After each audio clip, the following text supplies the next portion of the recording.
First World Order Radio, finally, we are on the air. No doubt. All right. There's always going to be somebody in the building on First World Order Radio. We get on into some of that order consciousness tonight. First World Order Radio every Wednesday, 8 p.m. We got to talk about what is taking place on the planet. There's always going to be somebody in the building on First World Order Radio. First, we need to let you know we're going to be doing more shows, giving out more information on Wednesdays. Wednesday at 8 o'clock, we are now going to make this the hottest day of the week. Preceding others in time, order, importance. The most prominent parts, voices, or instruments.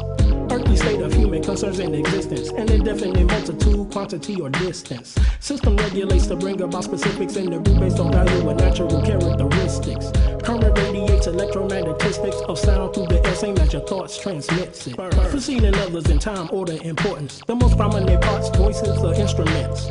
Earthly state of human concerns in existence. An indefinite multitude, quantity, or distance. System regulates to bring about specifics in the group based on value and natural characteristics. Current radiates electromagnetistics of sound through the air, same as your thoughts transmits it. You need to understand how magical this, something like this every Wednesday can become. So you need to start getting your calendar right, get your schedule right. You need to know our intention straight out. All right, so, these clues are given throughout the various languages was to piece the puzzle of this ancient mystery school back together again. And what we plan on doing, both of us, is bringing y'all some surefire dynamite. We're going to take this level up a notch. We're going to have stuff to do here. This is not just going to be about philosophies and theories, shit that works. No doubt. It's time to get in contact and get reconnected to the creator, your higher self. Yeah, tonight is, we got someone very special once again. It's my man, the God, Brother Panic, Master Teacher, and he getting ready to drop a whole lot of info on you. All right, this is the Dr. Ali Mel Bay Show, and we getting ready to pull him on in. Brother Panic, are you there? Hey, brother, what's going on? Can you hear me? Yes, we can. Loud and clear. All right. Good to be back up in the house. No Brother doubt. Aleem on the Dr. Aleem Bay Show once again. Hey, people are happy. Yeah, so, we're going to pick up where we left off. If y'all wasn't here last week, y'all need to go download last week's show. A lot of information. And we're going to pick that, we're going to keep it going. That's what we're here to do. So we're going to keep it going tonight, So, I just want to make an announcement as well. I've been putting this out, but we need to put this out on the Dr. Aleem Show that I've been talking about since late October about doing lectures in Atlanta. So, we are there now. We are there, and our first guest speaker will be Dr. Aleem Bay. So I know y'all need to see him live, James. If you're in the area, or you're in the, in the neighboring states, you need to bring your asses on down. You know what I mean? And this is what you do. There's going to be an official flyer coming soon. But what you need to do is to start to get information about the lecture, because we're doing advanced tickets, because I went to this location, and it's a big, nice location, but it gets packed really quick. So for, the people who listen to some of my work and the people who listen to Dr. Aleem Bay, we want to be able to do advanced tickets for you guys first, so to make sure you get the spot.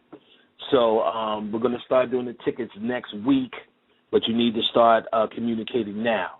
So what you need to do is email me, Atlanta Lectures @hotmail.com. Atlanta Lectures with an S @hotmail.com to find out ticket prices. It's going to be for 2 days. It's going to be on March 17th and 18th. That's a Saturday and a Sunday. The Saturday is a libation day. It's more of a meet and greet, dealing with vendors. Dr. Alim will be in the house. Maybe he'll ask questions, and you guys get to meet and greet him face to face. And on Sunday, the very next day, will be the actual lecture. The times, we're not sure the times, but they'll be pretty much standard times.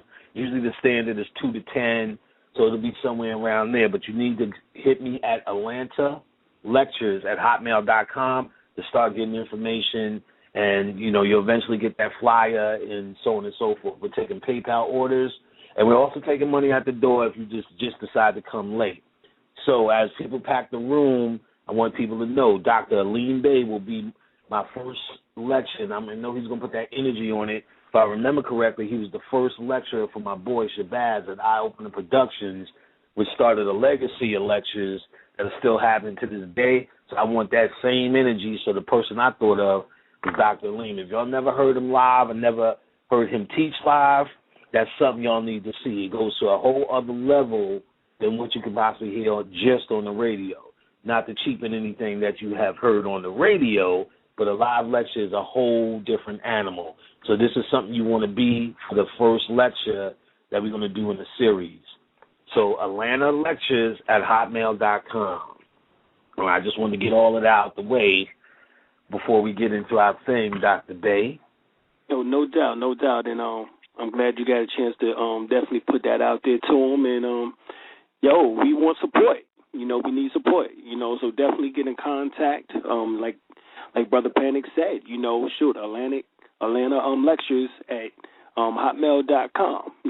So check us out and come on down. I don't care if you live in South Carolina, North Carolina, Florida, Alabama. Bring your behinds to the Atlanta area and peep some of this information. Y'all hear is here on the radio, and right now, Panic, I'm telling you, I think you being on here is one of the largest. Now, I've done had others guests on here.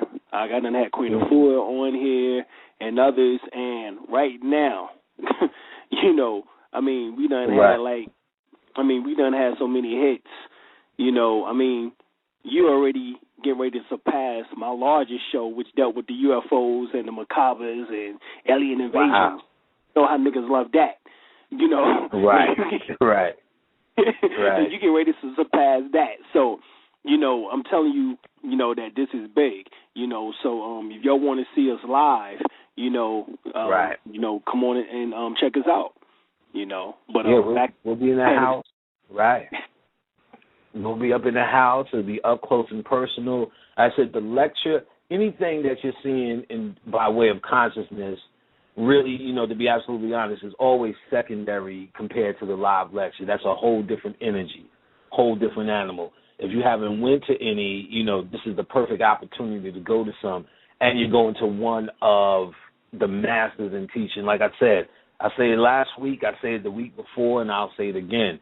Alim was one of the first guys that the lecturers that I went to see live and left that impression, one of the first master teachers. So you got, this is absolutely a treat for you. You know what I mean? So, I can't say enough about it. And this really isn't about just door money. This is really about teaching. You get what I'm saying? Really about you getting something out of the little bit of money you're going to spend, you know what I mean, to get in. We're not doing big prices neither. And I might as well tell the prices for the first day, which is the meet and greet, libation, drumming, the networking. We're going to do $25. The lecture night is going to be $30 in advance, and probably the same at the door. I don't think we're going to change it at the door. We're still formulating.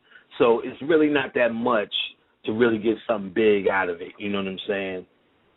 So yeah, and I know what you're saying. Like it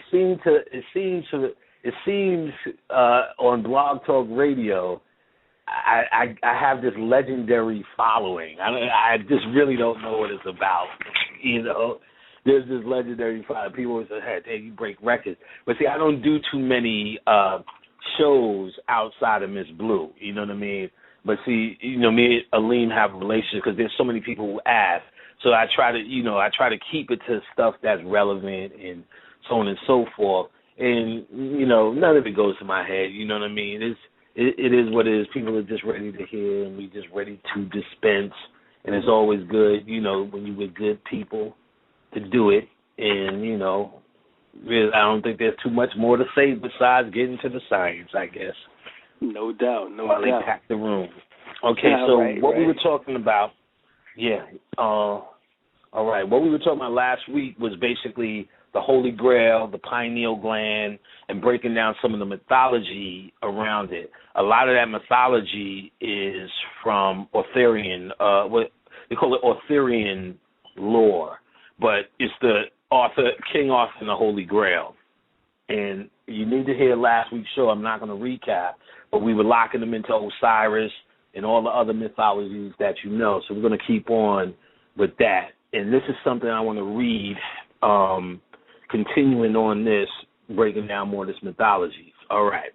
Heads of horses were also believed to contain the all-important vital force as well as the ever-present and necessary element of fertility. It is said that the Merovingian kings were sometimes buried with horses' head, for example, the King Chitrich. Now, the horse is a symbol of the astral world as well. If you see, you got Pegasus for one. Medusa and Medusa turns into Pegasus. Pegasus represents the rising Christ. Jesus also comes back on a horse. So the Christ energy on the horse represents the vehicle. It represents Kundalini. The unicorn also with the horn representing the pineal. So before there was a car or anything for traveling, they used horses. So a horse in mythology always represents the astral, how you get from place A to place B. Now, even in the with cars, I mean, they call it horsepower. Mm-hmm. When they rev up the horsepower. Engine. Right. It's still right. It still was based upon the horse. Yes, excellent. Now, Now, buried with the horse's head, that's that's a symbolic of the king being able to travel through the astral world or through the underworld. Now, horses' heads were also carried on ritualistic occasions. The pagan hobby horse, for instance, was a real shamanistic accoutrement. Symbolizes the shaman's trusty steed, which carries with him to the underworld. In the myth associated with the Norse god Odin, the horse actually carries Odin into the underworld. Many myths, the shamanistic deity said to return on a horse. That's again Jesus coming back on a horse. Just behold the pale horse thing. Right. And even then, we even look at the hadith surrounding Prophet Muhammad on the night of the Miraj, where he was taken up into the seven heavens on a horse-like winged creature. So that mythology is told over and over again. And then, of course, as he was taken up, he went through the seven heavens and until he was able to see God face to face, or Allah face to face. Goes back to Jacob. In that whole story with the PINEAL land, Right. 32nd chapter there, so no doubt. Interesting. So now we know, so this horse symbolizes astral traveling or astral power, Kundalini as well. It also is resurrection from Medusa. See, Medusa represented raw Kundalini energy. But in its base, and it's also symbolized as the black woman. So her turning into Pegasus and freeing herself, or even them taking her head, which represented that Kundalini power, and being able to show it, and people would turn to stone, meaning they were absorbing her Kundalini energy, or absorbing Kundalini energy to whoever looked at her head, because she represented the resting Kundalini, or Kundalini in the polarity of when it's locked down. So her expanding, of course, is this horse for travel and wings for flight as Pegasus. So Medusa was stealing the Kundalini because it represented the Kundalini at the base, the resting. Or just look at it as the polarity was different from expanding. Now, let me see, known today as the astral body, which enables to travel internally to other worlds. Today we could possibly use the modern automobile for this symbol, like the white horses of our ancestors, no doubt. Symbolic device scrawled up on the landscape, each tribe having their own particular style of horse. Now, when you think of the horse more as a vehicle as well, and when you apply it to the Holy Grail mysteries, this is what I started to talk about last week, that most people say, well, it's the Holy Grail and the Philosopher's Stone. Now, we done already got that the Holy Grail represents the head itself. And most people say, well, the Philosopher's Stone is obviously the pineal.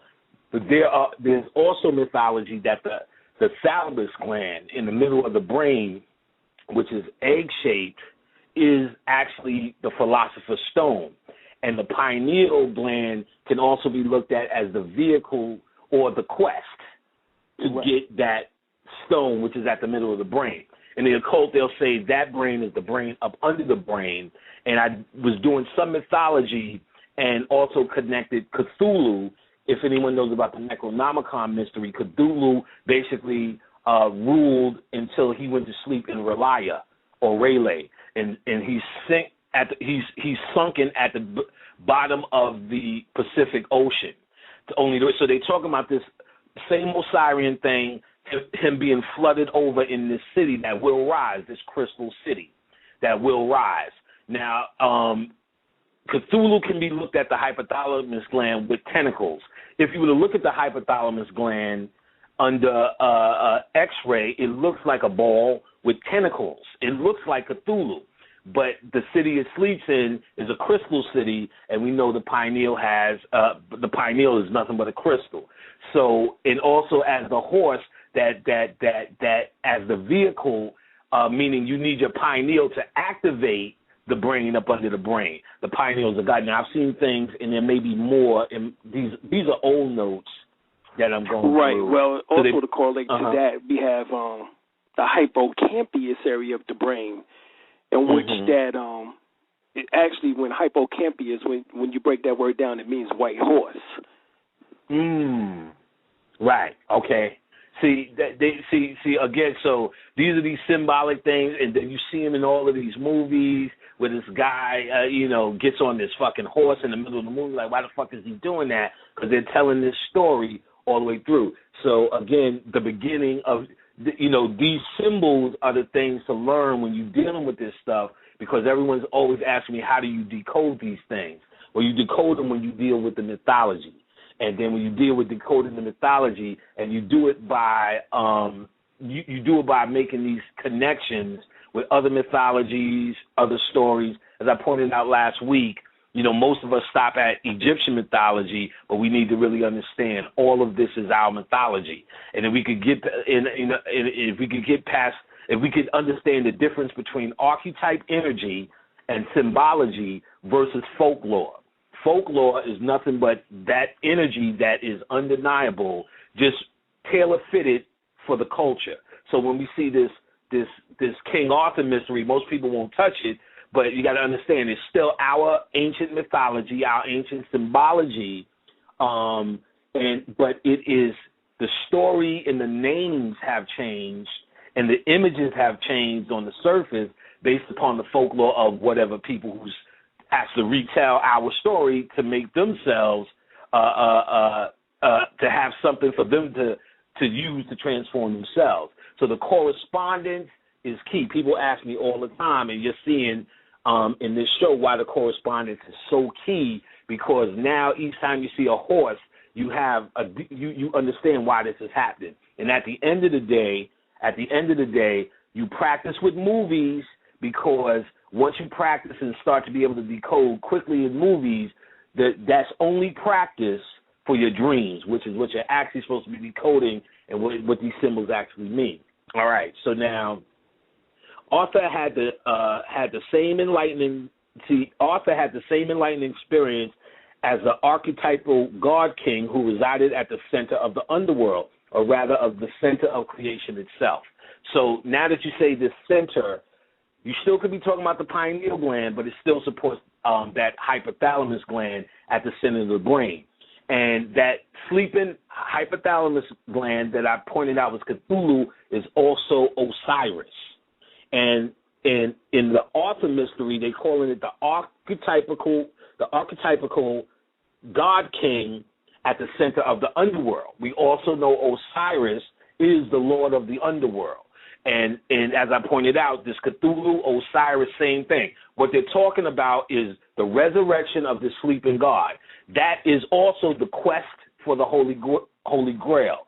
The quest represents the journey, the horse, or the task, as if Horus, Heru, their battle, or what they call the journey of the hero. That represents this quest for the Holy Grail, or like Jason and the Argonauts, their quest for the Golden Fleece, or Hercules and the 12 Labors. What they're constantly telling you in all mythologies, that you have a birthright as a human to. Let me rephrase it. You're born into a quest as a human.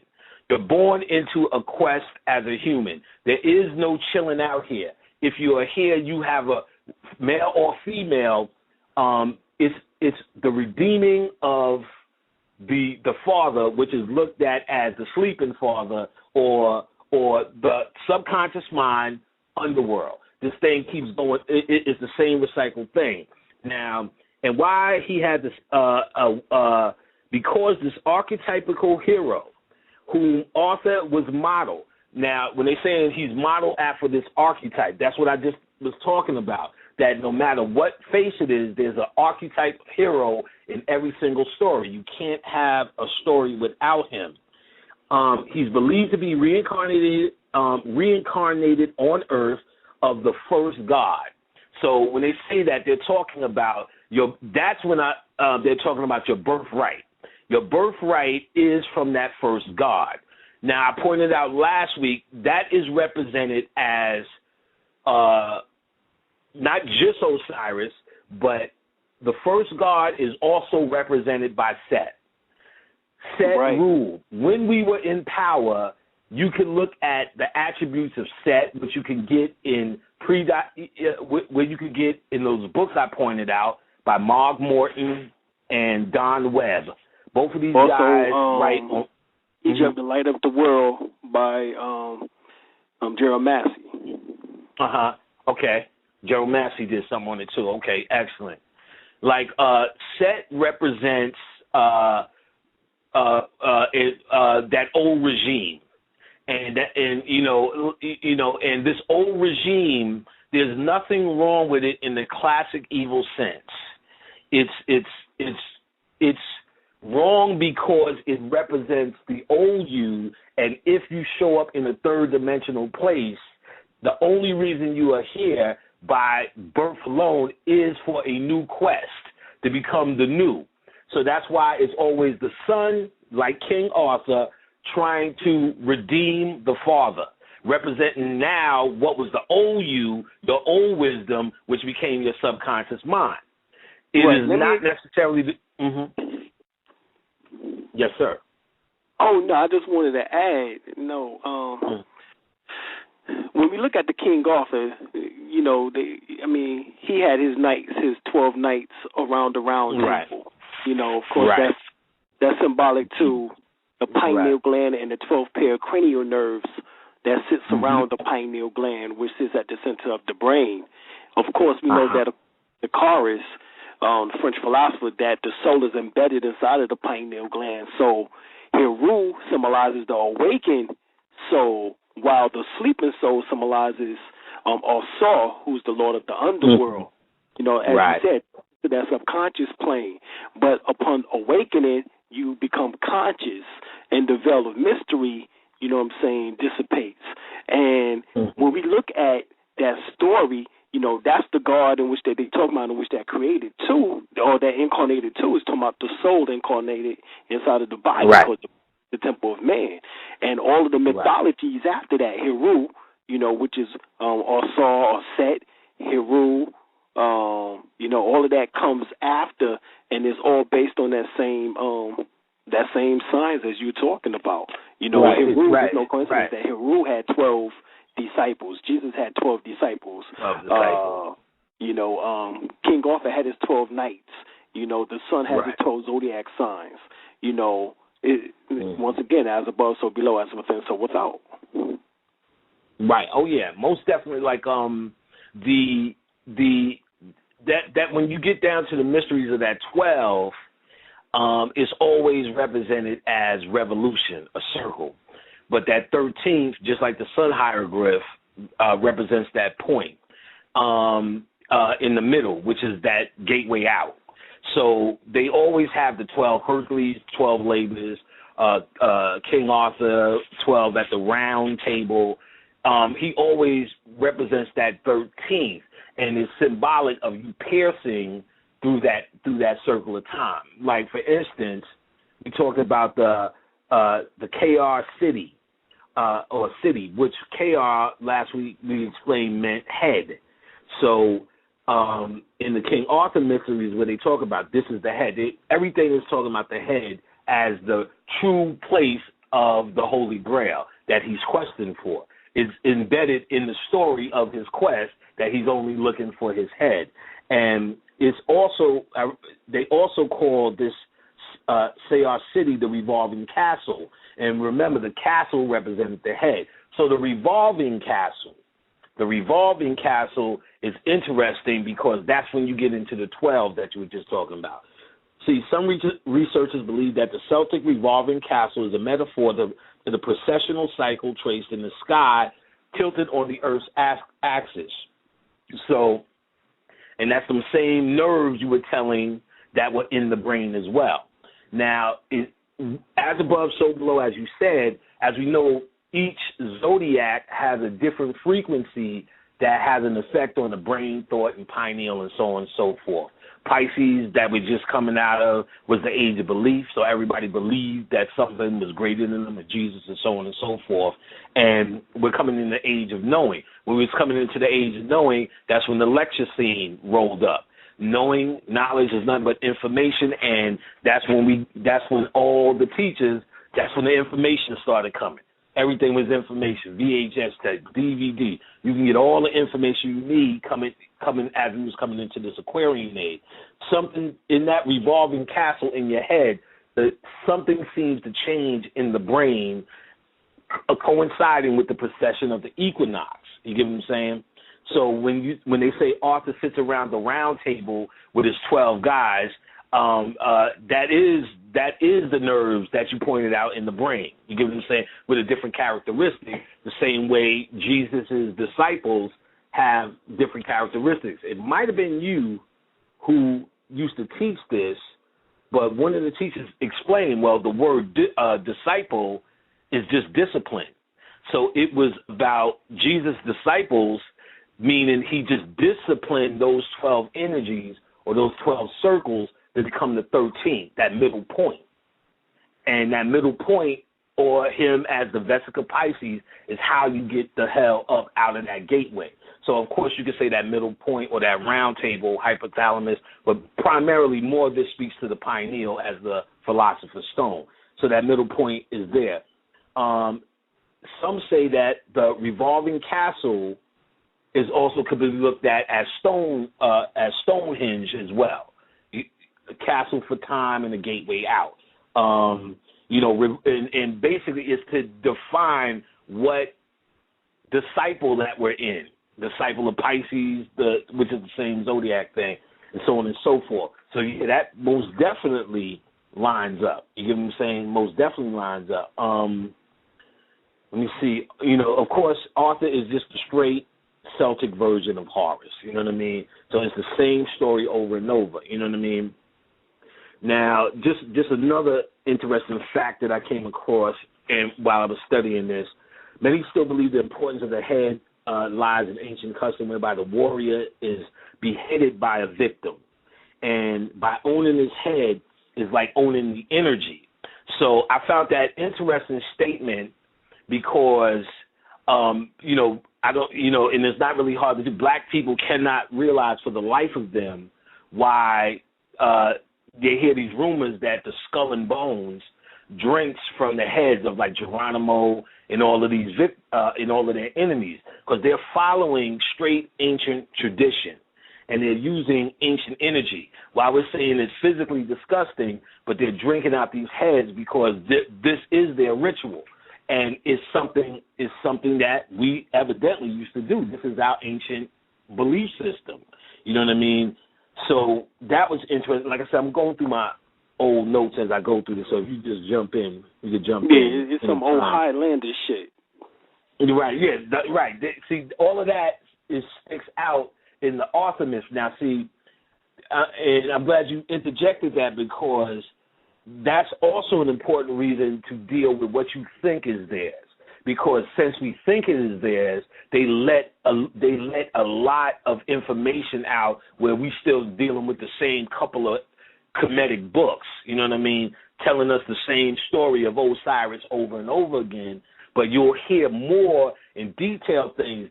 But the idea is, if you think you're just reading this as a straight read, you'll look at that and say, well, that's disgusting. Why are they cutting off heads and drinking out of them? But a lot of it's symbolic, and it's from us. And it's just a story to tell you the importance of what it is alchemically or what it is metaphysically that's happening here. Drinking the energy of a vanquished foe. And somebody said you don't really necessarily have to do it. Not saying nobody did that in the time where this was something to do, but Skull and Bones are doing it now. We, of course, do not have to do that. But of course, if you could decode this, you understand it's only talking about more importance of the head, and in this particular case, the Holy Grail and the head. And so, okay, and I'm going to keep going to give more symbology that speaks to the same importance of your true quest is an inner quest for this Holy Grail. The ancients observed the eyes of a snake never blink and were wide open at all times. Therefore, they believed the snake could see everything and knew everything. This observable phenomenon was also applied to the Shining Ones, a shamanistic-led race of certain beings who are known as the Watchers. Now, when I first started studying the Watchers, I started thinking it was the demiurge. You know what I mean? They're hanging around watching us just suffer around this motherfucker just for that. And then they show you in like Silver Surfer these Watchers, and they show them in the Green Lantern. They're observing all of these fucking tragedies and doing nothing for their own benefit. But then, then I started to quickly see, the Watchers represent the ones with the same way the Egyptians pointed out, with the Uraeus snake on the top of their head that's always out. That represents a watcher, someone who has constant ability or constant access to the pineal. That is also called a shiny one, which is serpent beings. Where later on we trying to call these reptilians. That's us, the shiny ones. For two things, I'll tell you this: the Naga race. For two things, I can tell you this, and this can be accomplished now, because there was times I had to do things to activate the pineal for spiritual transmission, to try to contact whoever. There were things I had to do. I had to smoke maybe a herb pack, but eventually, your pineal just needs to be exercised. It just needs to do push-ups. Then after a while, you have constant pineal activity where it works in unison with your humanity, meaning I can talk to Martin Luther King right now, you get what I'm saying, without having to do nothing, without having to chant, sit in no position or any of that. That's when I started realizing I became a watcher. Not watching humanity, but always watching the spirit world. I have an eye constantly open. And as for the Shining Ones, I did that master cleanse for 4 days, and I started turning it gold. I started walking around gold. People was going, what the fuck happened to you? You look gold and shit. And I had to go eat some Chinese food real quick to turn that shit off. You get what I'm saying? So all of that is, they're talking about activating something. And then later, what I noticed was I was reading something from William Henry. If you don't know William Henry, he's a white boy, but he has pretty straightforward books where he breaks down a lot of mythology and does a lot of correspondence. So the subject of how we're dealing with this subject tonight, if this is interesting and making connections for you, further reading is anything by William Henry, his style. He made The Oracle of the Illuminati, William Henry, Mary Magdalene, the Illuminator, William Henry, Cult of the, he also made Star Walkers in the Dimensions of the Blessed by William Henry, and his famous is Cloak of the Illuminati, which all of these, he'll break that, the Mayan symbols to the letter G, which is infinity, which is the Masonic G. I mean, he goes into very detail if you like this style of learning. Now, right. Well, that one of the reasons because he took a lot of my information as well as probably Bobby's. I'm sure of it. And see, I'm sure of it. See, most people they need that book to back it up, but I'm sure of it. Like, in fact, to do even better, like I said, when I heard Aline, and then I'm able to read a lot of books because I started with a lot of black teachers, a lot of teachers that took what looks to be something great and unreachable, demystified it, and made it your own once again. So when I hear what he's doing, a lot of people just need that book. But if you really want to get down to it, none of them said nothing that I haven't heard come out the mouth of us in one way or another. There's nothing I've ever read in the book, and let me make this clear, that I said, wow, I've never heard us touch on that. I've never heard none of us say that. It's just the same story said many different ways. Now, I do believe that is good because we learn through repetition. We learn through hearing the same thing at different angles. So I still think it's important to deal with these books, but we need to understand when we deal with it. I've never heard any book supersede what I heard come out any of my brothers' mouths. Never. You get what I'm saying? And if it did contradict, it did whatever. But if I found a contradiction, I would have found that contradiction anyway, not because of the book. And that's fine because, remember, this is your journey at the end of the day. You vibrate with what you vibrate with. You get what I'm saying? So my personal revelation is when this thing was happening to me, the shining one, and of course the serpent being is not too hard to figure. I will only stress that for those who think there's still some reptilian race that means to do harm to you.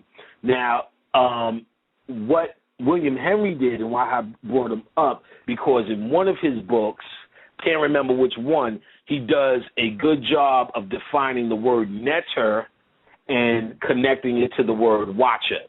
There was one lecture I did, I can't remember what it was, where I went in detail between that when it was in front of me. But this watcher is also a netter. So it's something, and they looked at it as you can become a netterer through alchemy, through doing the work. So it's a level that you achieve within your consciousness. And once he connected it to the watcher, which is something I was feeling, I said, oh, okay, there aren't this group of watchers as a demiurge that's looking over you. What's happening is you become this level of a watcher. You get what I'm saying? Meaning your eye has to open, your third eye has to open. You get what I'm saying? And that can be looked at as the philosopher's stone. You get what I'm saying? I give a good example of that, too, because my cousin got killed. He was murdered, shot in Brooklyn after he was robbing the nigga. And, because of, that shit that happened, I put him on my altar, and I put his picture on there, and I started, building with him, and I told the ancestors, I said, yo, whenever he graduates to the next level of consciousness, yo, come and get me. Come and get me, for I can watch. Right. They came and got me, you know what I'm saying? Came and got me out my body. I went to his ceremony, and he was getting ready to walk up. It was like a damn Soul Train line and shit. And he was getting ready to walk up through the middle, but he was, like, intimidated. He was timid. He was, looking like, how the hell I got here, But the ancestors on both sides of him was, like, just clapping and cheering him on and saying, yeah. Because, through me communicating with him, that helped him get, you know, from becoming Absolutely. a dead, what is that, dead relative to becoming a live ancestor. Right. You know, Absolutely. Right. You know, they gave him his robes of his clothes and everything, and I was, right. And they talked to him, but the ancestor that was with me say, he can't hear you. You know what I'm saying? So I was like, you know, I was getting upset at him. I was like, damn, I should have put more, you know, I should have made it more relevant. Like, you know, I want to be able to talk to the nigga too or something. You know? Right. Right. Yeah. Oh yeah. Oh, see, that's perfect. Right. What you just that is almost all you really have to do down here. One of the only things you really have to do. That is probably from anything I've ever touched or dealt with. That's probably some of the greatest work you could do. All of that stuff about saving babies, that on a, let's just say on the metaphysical or occult level, is exactly that. And what you get back in return is off the hook. I'm glad you brought that story up. I had a friend. We knew each other when we grew up. We wasn't just in the same hood in Queensbridge. My man KL. KL had bad asthma. Now, around 99, me and him started hanging again. I started selling porno on the Internet. The Internet was new. I actually started in 97. So this was new. It was a new phenomenon. Let's say you was in Idaho. You know, there's no porn stores, you know, only in the big cities. So this was the time to do this, and it was going down. Me and KL pretty much got a little bit closer then. KL was doing his album on Tommy Boy that was in a group called Screwball. Now, during that time, I remember Screwball. You remember? Yeah, Screwball. Yeah. Now, during this time, all through these porns that I'm filming, you know, we screwballing it up. All right, so after the Internet was over, maybe about 2004, just happened to talk to KL. Yeah, what's going on? While I was talking to him, another guy who got killed in maybe the mid-'90s named Lou just came to my head. So I was like, yo, remember Louie? You know, Green Eye Louie? Yeah, we talking. He's like, yeah, that's Screwball. I said, really? He said, yeah, that's what we named the band from, Screwball and all of this, that. I said, all this time I didn't know, because they gave me, said, yeah, he's on our album and this and that. I said, yeah, well, he gave me, you know, I said, damn, you gave me a promo copy. I didn't know that was Lou. So got off the phone with KL. Lou comes through. He said, yo, he was about 20-something when he got shot. He said, and murdered. And everybody in the hood would say, Lou missed out on so much pussy because he had green eyes. That was the national anthem. Damn, all the pussy he missed out on. He was green-eyed Lou. Damn, them green eyes have gotten so much pussy. So what he told me was all of that locked him still on Earth. He said he was actually like, the best definition is like one of the Lost Boys, in between two worlds, but still connected, because all of these people saying how much he missed out magnetically pulled him to Earth. He said, now, it was all the pussy and milkshakes you could get, but he was stuck. He said, when I was doing the porno and we were yelling out, Screwball, Screwball, calling on his name, all of that fucking and that energy snapped him out of it, and he moved the fuck on. Now, Lou was from 12th Street in Queensbridge, and if you know rap history, that's where the Mobb Deep is from. His brother's in the infamous mob. Lou said he did all of that and raised all that infamous mob up in his area, Queensbridge, up. But he has moved on. Excellent story. Telling a friend of mine who understood. We sitting down eating. Soon as we sitting down eating, there's a white song. Louie, Louie. Shit comes on the radio while we talking about Lou. I said, okay, Lou is here. Lou is telling me I looked out, got him, the pussy. Great job. That we were sitting down on that Sunday, on that Monday, the same friend I was sitting down called me and said, yo, KL just died. KL, the one who called me just a while ago to talk about Lou. I said, oh, this nigga just called me. I said, shit, well, he said he was starting a cigar company, so he wants a cigar. I'm like, damn, why didn't Lou contact Lou again? Lou, what the fuck, son? He's like, well, I couldn't tell you. I knew he was coming. He said, this is what I want you to do, because KL raised me up and helped me get between Earth and to move on past this realm. I'm going to bring him past this realm. I just need you to get them out the astral realm to me. I said, no problem. Me and KL used to drink 99 bananas, poured some of that, went into a hard meditation. And what I've seen is, and I'm trying to describe it best, that world looks, I guess you could say, two-dimensional, like the game Tron, the original game. Now I'm going through there, and I can see that light that everyone's talking about. I knew that was just astral light. We stay in maneuvering, and then I seen a little light, which was his soul. And that little light is what we started going towards. And I'm still awake while I'm doing this meditation. While I'm doing this meditation, I see, bring him there. He says, thank you. Let him go. Now, as I go to sleep, this nigga comes through hard. Oh, I never knew. He wasn't conscious of nothing. He was just a good nigga. I never knew we was Egyptians. I never knew we was this. I never knew this and that. I said, yo, look, just tell me your name, and when you ready, just get back at me. Came back, said, my name is Ta'ank Nefer. Wrote it down, said, I got you. Now, KL was the type, anyway, KL was the ultimate hustler. And a couple of days when I went to his wake, Marley Marl, Pete Rock, what's the boy, Premier, all of them niggas eulogized him. Marley Marl eulogized him. Marley Marl's word was, this nigga always knew how to formulate. I was in this game for 20 years, and he always had a fresh idea. That's who KL was. So KL came with, after a while, started working with KL. See, because when you do these things, you make these people your allies now. You got them out of prison. As simple as that. So KL was the one, he introduced me in the spirit world to Oscar Meshore. Oscar Meshore was, he was the Spike Lee of 1900 and such. He was very conscious, and his movies dictate. Don't ask me to spell his last name. Oscar Meshore. And when he came through, he told me all about all that shit we talked about, chemtrails, this, that, that. Said none of that works. The only thing that's been working is movies. And, you know, he was saying simple shit. Because people said, well, they're going to cut off the electricity and we're going to be in the dark. He said, why would they ever do some shit like that? Niggas in the dark with a pineal gland, they must keep it going in the movies. You know, so he went through this whole thing, was informed, and gave out what I gave out at the time. KL's also the one who said, you need to start selling herb packs, and all of that happened. So, but by talking to them, what they give back, based upon the little bit of meditation you as a conscious person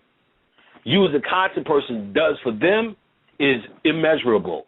So if you have some dead dumb niggas in your family and you are conscious, the absolute goal here is to absolutely get them out of the astral world or stuck with whatever they stuck. Make contact with them and show them how to move on. I'm glad you brought up this subject. I know it's a little bit off the topic, but I'm glad you brought up this subject because it deals with the pineal gland and with the science of melanin. Right. You know, so we all absolutely. To think we are. Right. Yeah, I'll take that one. So yes, it is. So it is. That's one of the biggest things you do because you got to remember. You got to look. You're right. It is on topic because even through death in the astral world, it's still represented as that quest. You get what I'm saying? Because at the end of the day, you're looking to go home. You get what I'm saying? You're looking to find rest. So if you're in the astral world, you can build a house there, which is just another version, is just a lighter version of an illusionary world, and eventually you will get sucked back into a body. Or you can move beyond this realm, which is the ultimate goal. You get what I'm saying? And a lot of people who are not aware of it don't know how to do it. You get what I'm saying? There was another thing, and I'll make it really quick. Never met this guy, but Bobby Hemmett told me about him.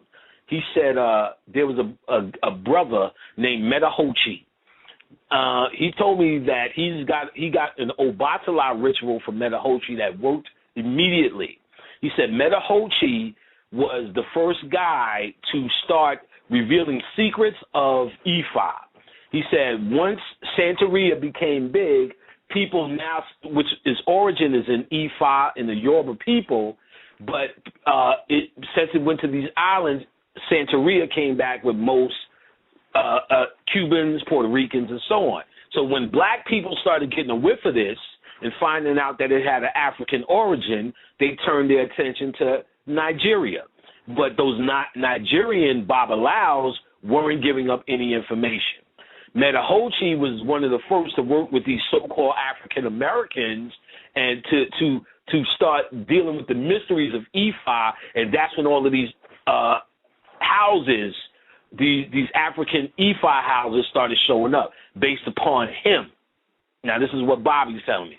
So this guy passed, and he was badass and all the rest of that. He said, see if you could get in contact with Metahochi.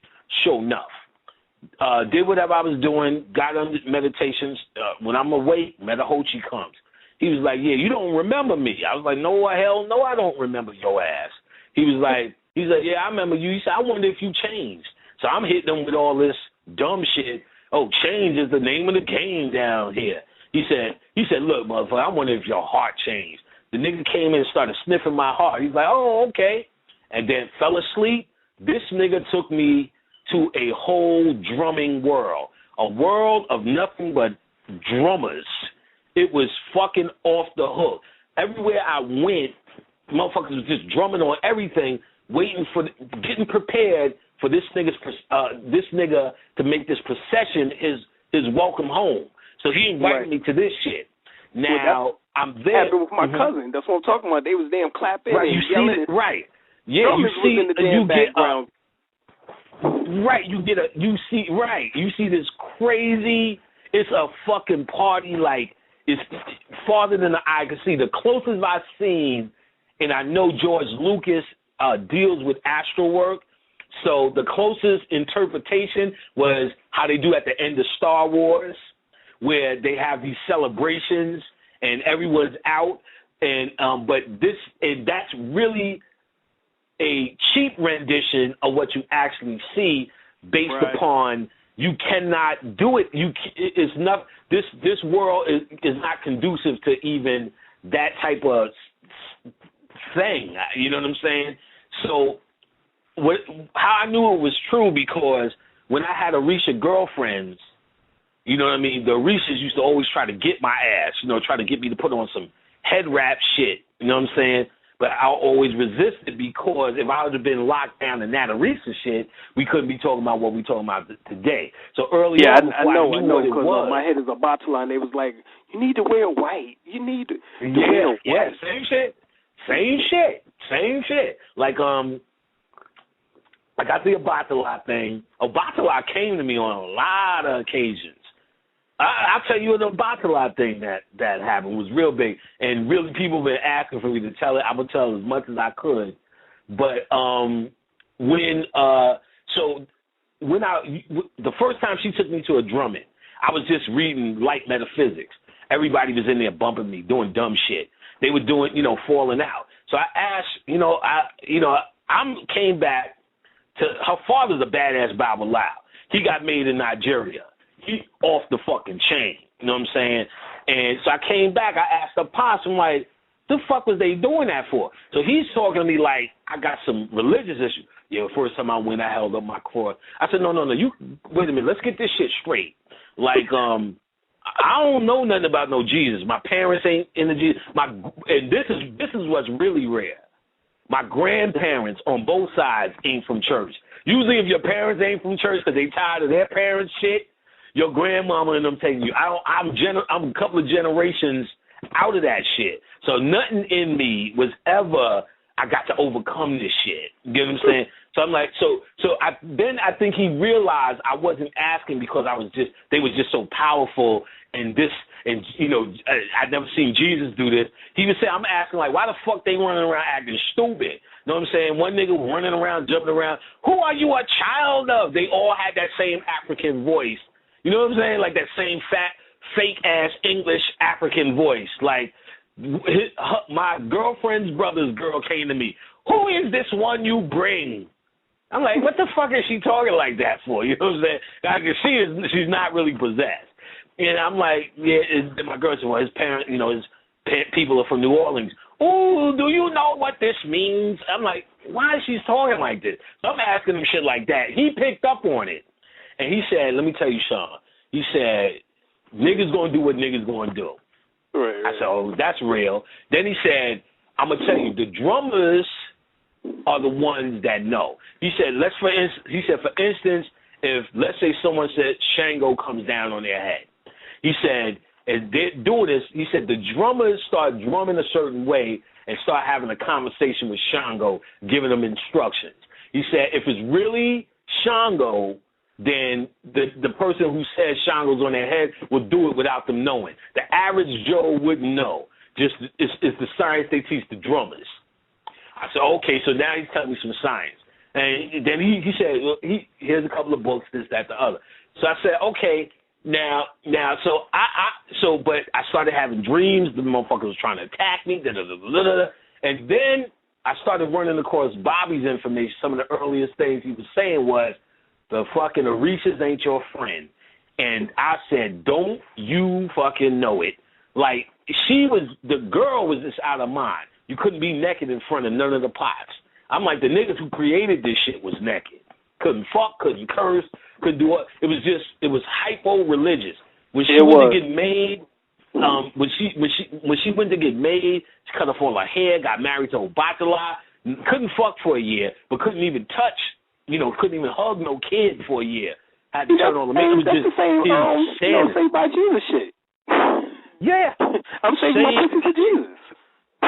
Right, yeah. Oh, right. And then this gets worse, and this is worse because you justify it with some African shit. You get what I'm saying?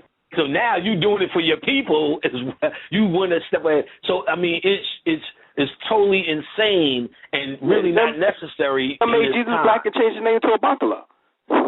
Yeah. Oh, my God. Like, man, when I tell you it was just insane, but it was spiritual that I went through that experience, because 9 times out of 10, your first thing said, well, I want to be spiritual, the first thing you go is to an Orisha house. You know what I'm saying? So when I seen that, and still dealing with metaphysics, when I wanted to so-called be spiritual, I already knew what time it was with that. Now, and even a lot of stuff, there's so many Orisha stories of them attacking me. Shango and them niggas attacked me. So them niggas just said, yo, I give up. And Obatala came. Now, even before that, the father, like, she took me to her godfather to get a reading. Straight shyster. Saying bullshit like, the bucket is half full and half empty. I'm like, well, that's for everybody. Well, this, that, the other. Just all regular shit. I'm like, nah, that was some bullshit. Now, so she said, wait a minute, you need a reading from my pops. Now, our pops got bathed in Nigeria. Our pops was badass. When there was a blackout in New York, I was at her house. She wasn't home. The cells was down. The pops stood in the windowsill, said, she's at a friend's house. I'm like, what? Oh, I wasn't believing that shit. Sure enough, she's like, yeah, I was at my friend's house. He said, she's at a friend's house, a girl. Co-worker, she went to her house, spent the night. There was also something else that did happen. And when I was downstairs at her crib, I'm worried. That's my girl. The whole New York was dark. We in the next day. I walked past her pots, the Marisha pots. I had the overwhelming feeling that she was okay. Even to this day, one of the strongest feelings from the spirit world. But then now, what I do know now is, you pledge yourself to that Orishas, they will take care of your ass, but you're going to be taking care of their ass for sure. Pouring them 24 glasses of water, feeding them at every goddamn possible moment you put something in your mouth. So they will take it, and they showed me that shit. So it's not like the Orishas of will and Palo is better. It's all real. It's just the agreement you have with them. Now, when I did the reading with our pops, this is what our pops said. At the time, all I was doing was still studying for my computer shit. He said, you came to planet Earth to teach. I'm like, what, computers? He said, you didn't want to come to Earth. Somebody came and asked you to come to Earth. I found out later on it was actually Bobby Hemmett, just to come and do what I'm doing. And yeah, just like somebody asked me. Yeah, but just like he got my ass doing this now. Yeah. So apparently Bobby does that. You know what I'm saying? Last week. It was on the Fulton County Library down in Atlanta when I was living down in 94, 95. And he was like, man, I wish there was, other people doing this like me. And they looking at straight at me. And I'm like, okay, Bobby, I'll do it. So he done pulled me in too, yo. Right, it pulled me in. Even now, because my whole thing was like, I just want to study. So me and Bobby became like, yo, Bobby, I'm studying this, any books, any that, just to share information. He started saying, well, why don't you do a couple of them blog talks? Nah, I'm not really into it. I'm good. I want to study. So this Baba Lau was telling me early on, you was chilling. I found out later that I was chilling in the motherfucking Palladium system, just living it up. That's where most of the jazz comes from. The jazz niggas in Palladium. That's where it was fun. That's why I'm not even into jazz. I know what it means. I'm not into jazz now. I was in Palladium just chaosing it up with Ella and them niggas. And this nigga said, you need to come to Earth. I'm like, Earth, nigga? Come on. Because you got to understand, I did find out that we went through what you call this Holocaust already. Right. You know what I mean? Right. So the ones who could come and retain their sense, let's just say, which you could just look at as the conscious people, have been through this for real. Now, this is what C. Freeman L. told me when I contacted him. There's avatars. Some people's actual light fall to earth. Some people their soul do not fall to earth, but they project the avatar. I project the avatar. Bobby, then he told me, remember when Bobby used to do those lectures and said, I can show you the star in the sky that follows me. Shit, that's why we was on the foot and stuff libraries, because we was looking for the damn star in the UFO and shit. Now, what C. Freeman L. told me was, no, that's Bobby's soul that he's looking at. That's why it follows him. He's projected himself on planet Earth, but he hasn't fallen, the true fallen. That's why we can retain a certain amount or a certain level of consciousness, because our soul isn't buried and recycled in time like most of what we call the dead or the aware down here. That's a master revealing from C. Freeman L. And then he pointed me to Sri Ramakrishna and Vivekananda and them niggas who were teaching that, how they were known as avatars, not as fallen souls. See, well, Vivekananda, he was one of my teachers to Sunyata Saraswati, one of my teachers. So yeah, that definitely falls right in line. Master revealing. So this Baba Lau told me all this shit. You'll do better than nature. He told me you'll always be protected by the feminine energy. He told me a whole bunch of shit that I just had no clue about and all come to pass, and should have wrote that shit down. Shit that I will remember rarely and just say, like Brother Will, the astrologer. He said, remember when you told me that Baba Lau told you that you'd be writing? I said, I forgot all about that. And on MySpace, all I did was write blogs. In fact, that's what actually got my core people who even interested in my shit through my blogs. Then it eventually turned into talking and so on and so forth. Now, so I said, yeah, that nigga said all of that would happen. And, of course, I got a book coming and all the rest of that. So this Baba Lau was badass. Ifa reading is different from a regular reading because they read what they call your Ori, which is on your head. Right, and so it comes right, you come down here with this. Now, when I dealt with Jimi Hendrix, he told me something similar.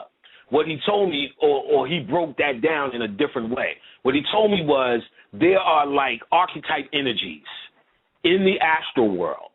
Now, so basically, most people fall into these energies and they wake up whoever the fuck they are. You get what I'm saying? Through these life cycles. But as a conscious master, you can pick what's on your head so it's in harmony with what it is you came down here to do. For instance, Jimi Hendrix and all the rest of these guys said, no, we picked who he was going to be when we came down here, so we know we can live according to our mission down here. Most people are just falling into what we call these Ori. You get what I'm saying? And they could just be anything. That's why this world is insane. But see, in the ancient day, and I think I was talking a little bit about it last week, the caste system. If you were from a warrior father, you're going to be a warrior, because this would be in line with what we call in the Ori, or be in line with what this energy stream that you're being birthed to, so you can live in harmony with your goal here. You get what I'm saying? With your goal here. Before the caste system became a racist, a way to deal with racism. It just became, if you were born to it, as good as that, because the caste system has looked at the entire body of Brahma. So there was no way one could be less than the other. It just represented as his body. So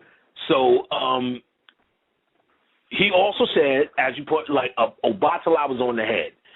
So now, as we moved on, and one of the first pantheons I would deal with, this is because of Bobby Hemmett, was those 11 Palo Mayombe deities that were compiled by Carlos Montenegro in a book called Palo Mayombe, which is now out of print. Right. Now, or you can buy it for $300. I do sell that book. Oh, let me put this out right now, middle of the show, before we get to questions. Herb packs, chant CDs, spiritual baths, a couple of out-of-print books, Cyclomancy, The Power of Psychic Control, the Palo Mayombe book. All those things I sell. What you need to do is email me for a list. Email me at panicpack@hotmail.com, PANICPACK, to get a list. If you don't know what the herb pack is because you haven't listened to other shows that I've done, I want to send you a list of other shows that I've done so you can hear what it is first before you get into it. But it's all natural herbs, no drugs, nothing on the piss test, everything you can eat that work on your pineal. It helps to decalcify your pineal and help everyone who's using it has a different experience. It stops chatter in their head. People's dreams are deeper. People focus on their music more. Everyone seems to have a success story. This has been going on for 2 years already. So this is old hat. This is not a new experiment. So you need to get you one of those. If you are first hearing about it, also let me know that in your email so I can give you some back information. Most people have been hearing about it and finally getting around to it, so I said all I had to say on it. So that's just email me at panicpack@hotmail.com, and we'll give you a list from there, and it's something you need to do in your life. Now, because I just got mine, so you better get yours. Yeah, I said, yeah. Okay, you did. I didn't know you tried. I sent a lean one, and so he could get his trial. But and also, you don't have to just smoke it. You can drink it as a tea as well. So if you don't want to smoke, drink it as a tea. So again, just give me an email and we'll do it from there. Now, so that first pantheon was the Palos. Now, Rudra said, Panic, when you deal with the Palos, the Orishas are going to attack you. I'm like, they was attacked. You can look at this. They was attacked because I used to have dreams when I was in the bed with this girl and all this stuff when I was with this Orisha girl. We were broken up about a year, maybe a year and a half, and he said, they're going to attack you. He said, there's a liquor called Palo Viejo. You can't get it everywhere.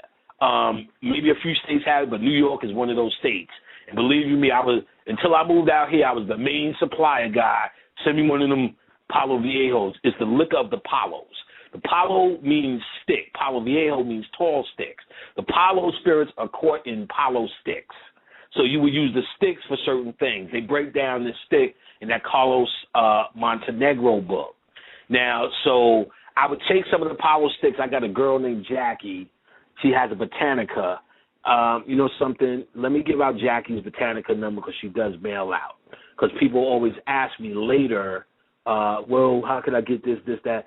So she's a Botanica. Tell her Panic sent you.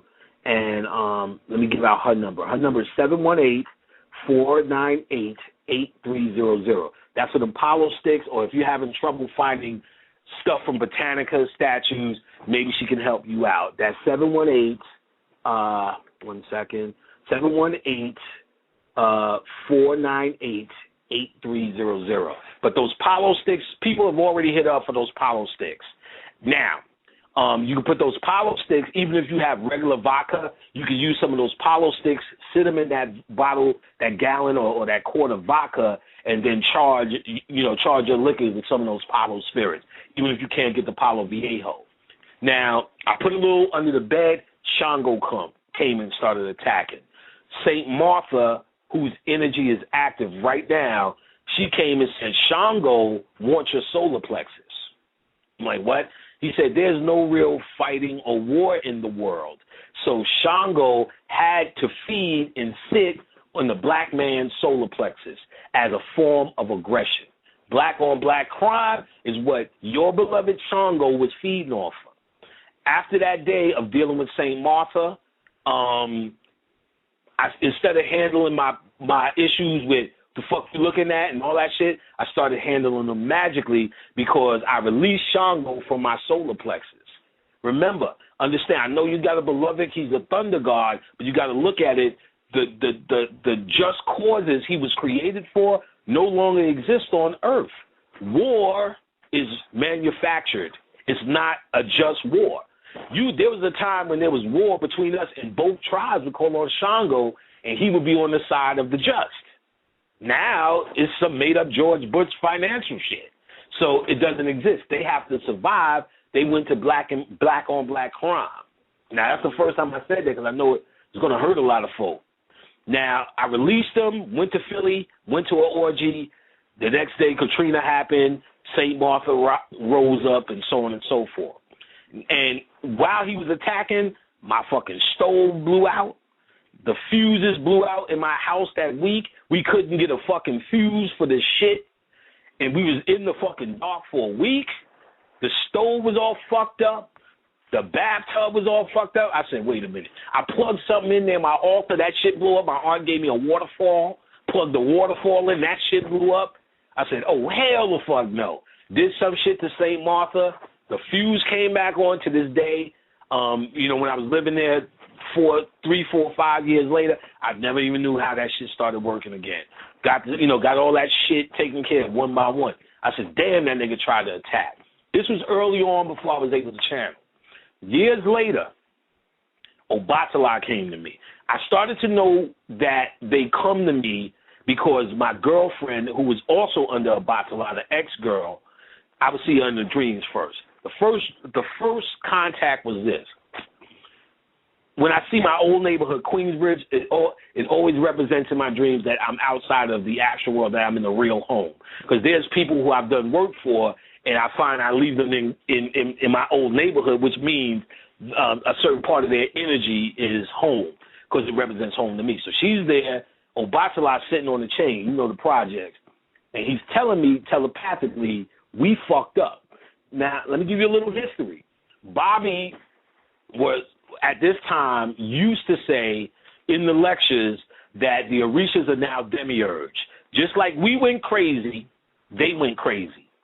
They are based upon, you could just tell based upon the insanity of the people that these deities are now insane. Now, he went on to tell me later on, well, you got to remember, Oshun has 23 paths. Most of these people are coming to Oshun.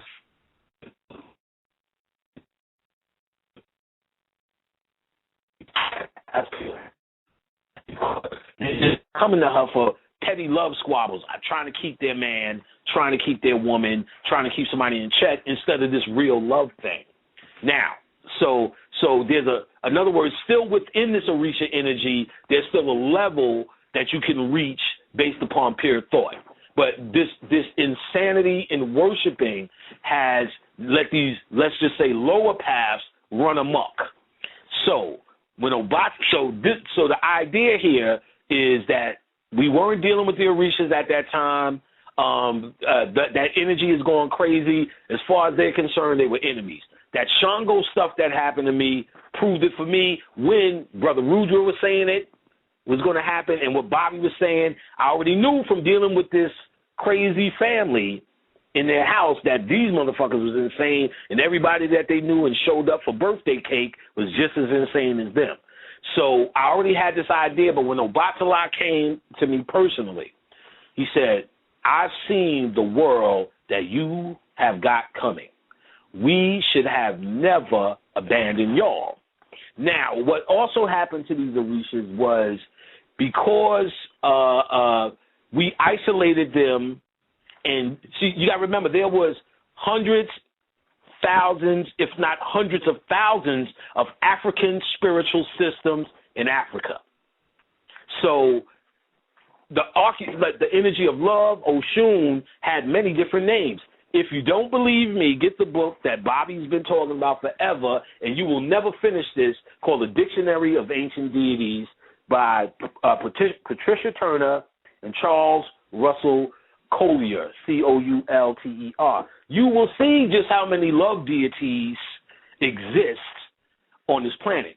Now, the Orishas were created by the Yoruba people in a religion called Ifa to serve those people. So by the time you get to worldwide consumption, you got to remember what this energy is. It is a thought form. And usually they're created by shamans, so the thought is pure. So the rules in the culture are strict, so the thoughts could be right and correct, and the deity could serve with its same intention. That's why they didn't do it with foreigners and with ignorant people who weren't ready. That's why they had initiation systems, because they were bringing people to the point where they can deal with the deity without bringing their human bullshit into it, without bringing the ego into it, without asking for rent. You get what I'm saying? The idea was, well, they didn't need rent, but to hold the village down and hold the weeds, there was a God for that. They never had to say, well, let me get good weeds, God. No, there was a system of appeasing that God for good weeds. And if you didn't do it, or if the weeds were bad, they would look at it as you didn't appease that God. You didn't ask like, Oshun, let me find a boyfriend. Ogun, help me with some rent. That's corrupt thoughts.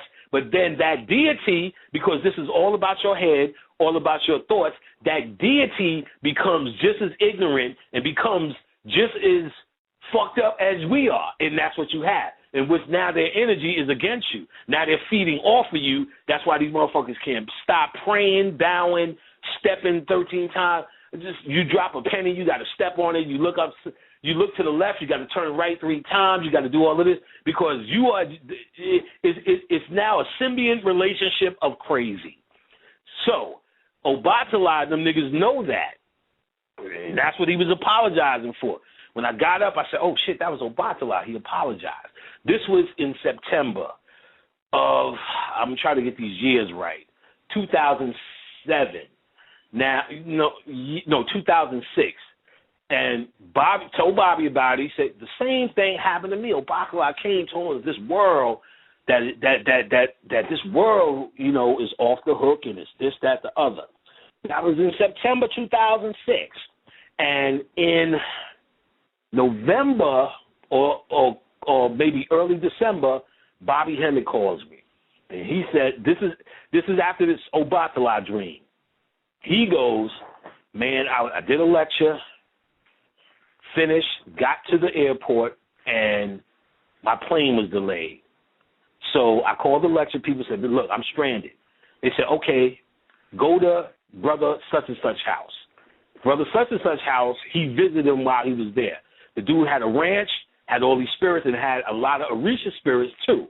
So Bobby was saying, look, when I went there, I'm like, oh, shit, all this shit I done talk about them fucking Orishas, and I'm about to walk in this house. He said, but the energy was cool. So now after he's stranded, the lady said, well, you can spend the night at such and such house. Now Bobby's telling me, he's going, oh, shit, man.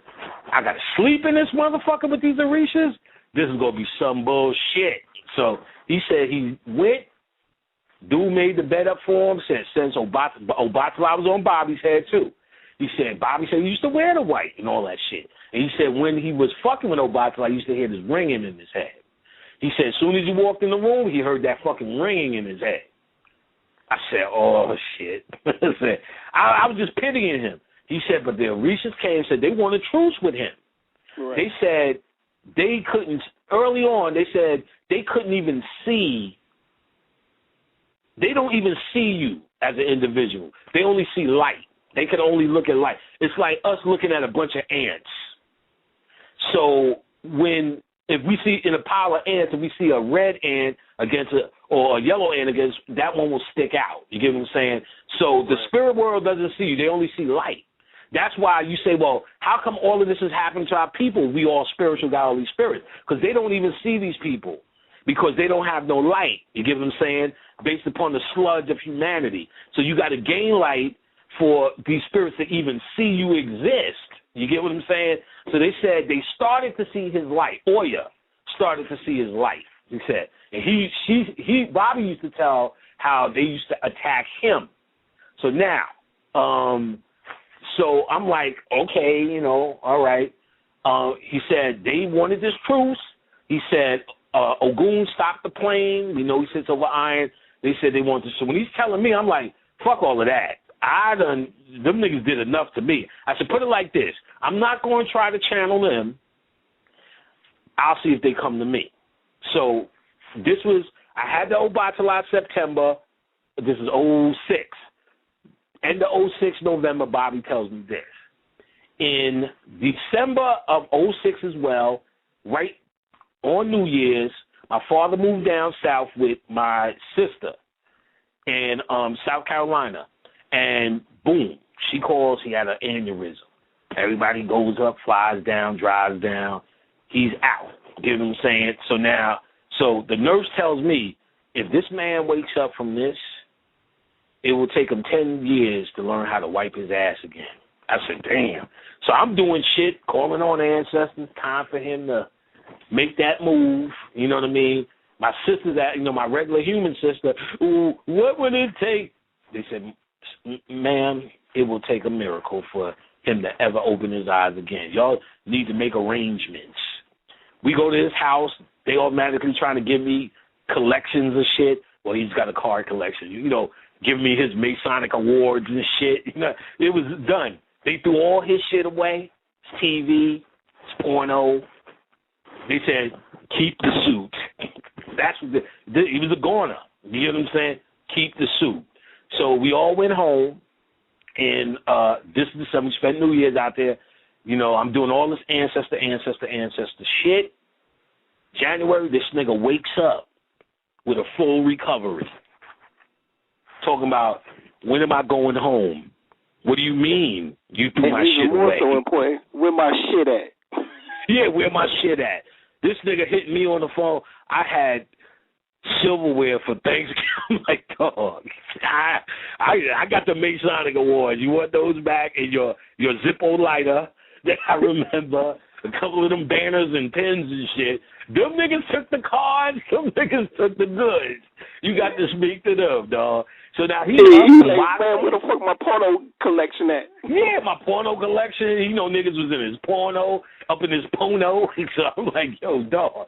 It wasn't me. You know what I'm saying? Finally, it wasn't me. All the shit I did that I got my ass whipped for, finally, it wasn't me. You know what I'm saying? I'll give you everything I got. It wasn't me this time. You need to talk to Reese. You need to talk to Lyle. You know what I'm saying? So now, he has this full recovery. I'm actually pissed because I'm thinking I'm calling on everything in the universe to smoothly bring his ass out. So now, and I'll get to what was actually happening. So in April, he's up. We move him back to New York on Roosevelt Island, where my sister lives. There's 2 hospitals, so he's right near the family. He's up watching movies, talking about when I'm getting home. He's like happy now. Oh, I'm going to get a free check now. I'm stacking that. And I'm like, this shit is, I just didn't get it. So now in April 1st, I'm about to go to sleep, and Oshun comes.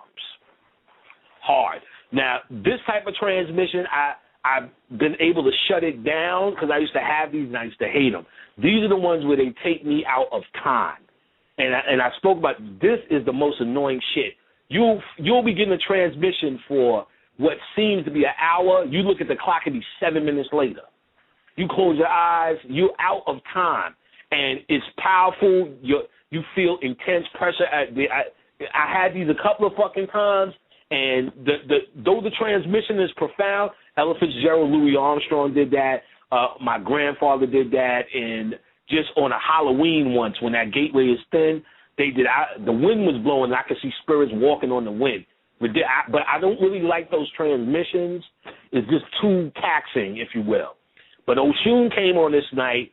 She gave me a lot of information. And usually when they come, this is what Oshun said, like, I was at the point where St. Martha had to tell me what Shango was doing. But at this point, I was a channeling nigga. Oshun came through and said, look, what I've been doing was eating off of porno. I said, well, that's really not bad. And she said, well, it's bad if you was a love goddess. I said, damn. She said, I raised a lot of those of my daughters in that porno. I said, I already know what you're talking about, because there's some porno you watch, you can see this chick is trying to get a check, and some porno you watch, this chick is in it for the dick. The check is just extra. She said, some of those are my daughters. She said, but this is bad because I was a love guard. And they talking in a shameful way. And I'm like, damn, okay. And she's like, look, in the future, I'm going to marry Ogun. I'm like, okay. She said, we need work and love to build the new world you're in. Okay, I'm missing something. Let me go back before we get to this April 4th. In March, I had a dream. In the dream, they was bringing my father out in a wake. Other witnesses was there. My aunt was doing it. He already had the white beard and the white hair in real life. So everybody, of course, everybody wants their father to be Obatala and their mother to be Oshun. But this was the Obatala nigga for real. But his beard was more pronounced. Like, you know, they have that fake Jew, long beard shit, big white afro, you know what I'm saying? And arm was falling off the table. Niggas was yelling, they should have did something better for him. And I'm like, so when I woke up, I said, well, perhaps, I said, this is it. Because he had a major stroke. So I'm thinking, finally, he's going to make the transition. He held on and da-da-da-da. So when I went to the Botanica that day, same one I gave out the number, I seen the statue of Obatala. He came through. Obatala said, I went through that gateway of transformation. Now remember, Obatala is the chief Orisha. And he's like, I went through that gateway of transformation. I did it. And I said, oh, he was coming because he's trying. Because remember, everything down here must transform, except any energy that's eating off of this motherfucker. Any energy that's eating off of this motherfucker, they're not going to want to transform. The Orishas are eating off of this motherfucker. If you look at the book I pointed out, the Dictionary of Ancient Deities, most of them are gone and forgotten, but in that goddamn book are maybe two others, which means there's nothing for them to hold on to because no humans are calling on them for anything so they could transform. What you got is stragglers behind. And since people are feeding the Orishas, spiritually fucking the Orishas, this girl cut her hair off, married to Obatala, couldn't touch nothing for a year. When people are doing that, they're fortifying these energies and they can't transform. You get what I'm saying? They need to become something new just like we need to become something new. So they're holding on to this realm. So it was big when Obatala made that transformation and he brought me there as a witness to this. So now from March to April is when of course Oshun came. So what she was saying to me was, now that Obatala has transformed, we all have to transform. But if these people know that a lot of their hardship ain't got nothing to do with the white man, that a lot of it is us, we know they're going to punish us once they get back in that position. I said, no. It's not up to them. It's up to us. If we transform you into something new, what is left behind is nothing but shadows, which still can serve you. So, in other words, you can call on Oshun now, but you still will get what it is you're trying to get because there's a template of a shadow there. The real energy has moved on, and it's supposed to. That's not a bad thing. It's really not deep. It's just moved on. So you can use those names. She gave me her new name and all of this. She's like, we don't trust you. She said, the worst thing in all the known universe, known and unknown, is becoming a human. You're going to do to us what happened to y'all. I said, no. You were see. Remember now, as I pointed out, they could not see people as individuals, just lights. But it would for me to have this particular level of conversation is a big deal with anything from the Orisha family. Is a big deal. And this, again, this is based on alchemy work. Like I said, I don't want to make it sound like I'm bragging. Anybody can do it. You just got to put in that work. I was obsessed with this level of work. Let me say that so we are clear. I was obsessed with doing this type of thing. So if you create that obsession, you could do anything and greater. So it doesn't make me more special that I came from a meteorite, but this is a special thing that was happening at this time in 2007. So I explained to her, no, once we transform you out, because she's looking at the masses of us as a whole. I'm like, no, the masses of us, have this idea of this white man is the bad guy, and when they see that doesn't really exist in any other place but this world, and even that's illusionary, because if you still could tell black people, look, you really could still come off without him, and that illusion doesn't exist, the attention will go to them. So no, once we transfer you out, you see what we're going to do with Obatala. I said, just watch what we do with Obatala, blah, blah, blah, blah, blah. So right after that, Ogun comes through. Tell this nigga, yo, you need to make it quick. Now, what I would say, I asked Oshu, you need to show me that it's really you. What she did was sat me on her lap. To this day, the best way I could describe that was, if you're in love with someone and you know how y'all just have that, where y'all just sit on the couch and watch a movie, enjoy each other, not necessarily about getting sex or sex, but you at such a comfort level, that 1,000-fold. It was like just sitting there. Then I knew I wasn't fucking with no chump. And again, this is one of the things that took me out of touch. So Goon comes through, and he's saying, he's saying like, look, you know, there's no work, real work here, because before, work on this planet was you reap what you put some seeds in the earth. What you put into that comes back as a fucking banana. Right now, everyone's just for some corporation. Money isn't real, so he can't eat. What he's been eating off of is that feeling you get when you walk into work and punch that fucking time clock and got to sit there where every nigga on the planet, about to go into the plantation. He fed off of that and slavery. Ogun. I know this is radical, but hey, you know what I mean? If you're grown, you can take it. And I said, okay, you know, that's forgiven. He said, what's going to happen in the future, we need to transform to build a new world. It's going to be a marriage between me and Oshun, blah, blah, blah, blah, blah. And it was maybe more stuff I can't remember, but that was the most relevant. Now, nothing, this was in April. So, and also I asked him, well, you need to let me know this is y'all. Tell me something I don't know about y'all. He said April 1st, April Fool's Day, is the Legba's Day. He's closest to the earth right now. That's why we're talking to you. Now, you got to understand why a Legba was the chief, the hardest one to get to in this, because every single Orisha ritual that you do starts with a Legba. He sits at that gateway. He sits at that gateway, or he sits right at that pineal, at your pineal gland. To get into that world, you have to appease a Legba. So he ain't trying to move shit. You get what I'm saying? He's the hardest, but it's going to have to trickle down. So I was waiting for a Legba. I was waiting. You know what I mean? And you still here? You still hear me, bro? Yeah, we on here. Okay. I thought I lost it.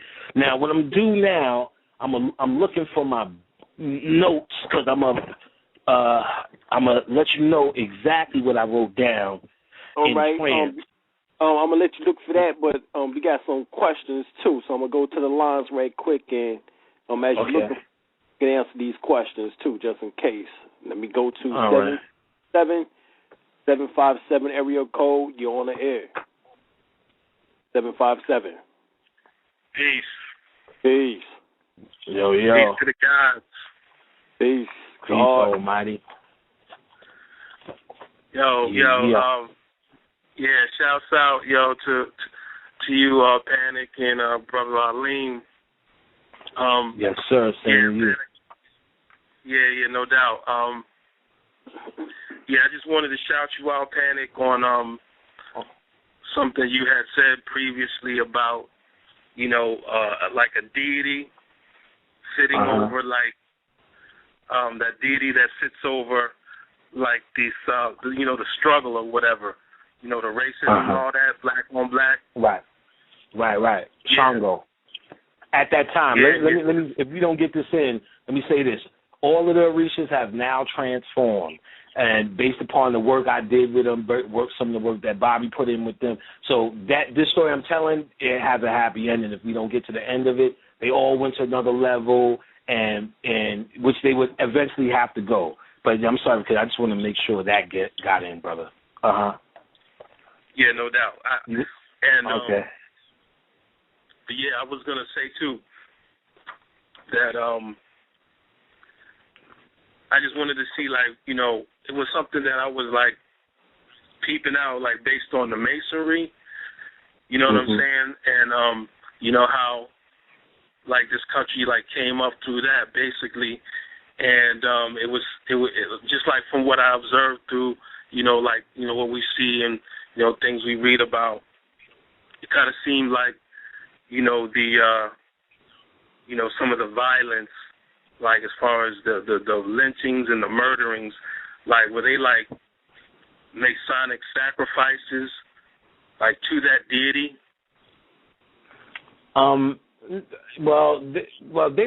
They're always trying to align themselves with energy.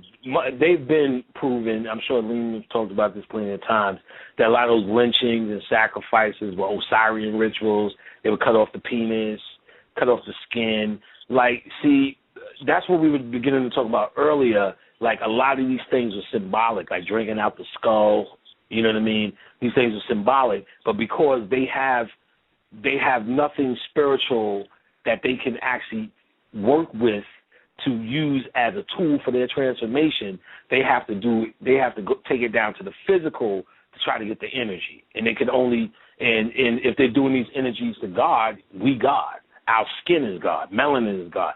So they eating pineals, eating black penises. Dr. Africa talked about, he had a book where they would show you the correct way to cook a black woman's ass. You know what I'm saying? Like, of course it is. They're not doing none of this for nothing. None of this for nothing. For instance, the angry guy with the pitchfork running around, he's the idiot. But the guy taking the picture and picking out the tree, he's the occultist, or he's the guy in the club. You get what I'm saying? Whatever club that may be. And, you know, I mean, and it's still based upon, it's not really based upon no science. It's based upon hate, and they're just making hate scientific, or what they think to be scientific. You get what I'm saying? Right. Yeah, I wanted to. I wanted to ask you too. Like when you have an altar set up, and you know you put up, you know, your deities or whatever, your relatives and that thing. Do you like, what is like, and you want to put out something that's you want to put out something for them? Like something that they like, the food or whatever, like you just set it out there for them, or? Yeah, make a little plate. The easiest way to think of it as if they're still sitting right there. You get what I'm saying? So, you know, make a plate, let them eat when you eat, you know what I'm saying? You know, chips and dip, and talk as if they are there. Talk as if. Anything you do in any ritual, any operation, any magical operation, anything that you're doing, talk as if. Deal with it as if. You get what I'm saying? Not as if it's about to happen, as if it's happening. So instead of thinking of it as you're calling on your aunt who's on your altar, talk as if she's already there. You get what I'm saying? Deal with it as if she's already there. Because if you put a picture up, that's automatically a gateway. So, you know what I mean? So feed them is only energizing them. They eat off the essence of that food. You get what I'm saying? You know, things they like is only enticing them because they liked it as a human. So that's what keeps them interested in this. That's what I was pointing out again with the Orishas, because we're feeding them and doing everything to them. That's why they're here. They was trying to get out too, but based upon our ignorance, they got just as ignorant. You get what I'm saying? Just as ignorant, and they are actually locked in as us as well. So the idea is you want to, instead of having to use your will and your force and your meditations to try to make something happen, you bypass all of that by seeing it as happening now. You get what I'm saying? Seeing it as happening now. So don't look at it like you have to contact your aunt. Look at it as you already made an altar or a gateway. Deal with it as she's there. Talk as if she's doing it now, and you'll see results. All right? Yeah, that's cool. Yeah, that's good, man. Appreciate that. Yes, sir. No doubt. All right. Peace. Peace, brother. Peace. All right, we got another caller. 04. Caller 704. Oh, yes. Peace. Hey, peace. Just really listening in. This is a good show, Panic. I love the information. Want you to know I've been working with the fairies, leaving some... what's up? That's what's up. Yeah, leaving some oxtails. Yeah. Leaving some oxtails out. I probably, already sent you an email about that. I remember. The work got done like right away. The next day, what was put out there had, come up. So tonight I'm gonna send them some steak out, and ask for some other shit. Yes, that's a good look. If people haven't heard, one of the rituals I gave out is this. If you want to contact fairies, what you need to do is find a tree and start dealing with one tree. Usually a tree in your backyard or front yard, but you got to feed that tree. And, just whatever you like, and whatever you wish it upon. So the fairies is nothing but the quantum world. That tree can become a gateway once you adopt the tree. You got to do shit, oddly enough, like hug a tree, too.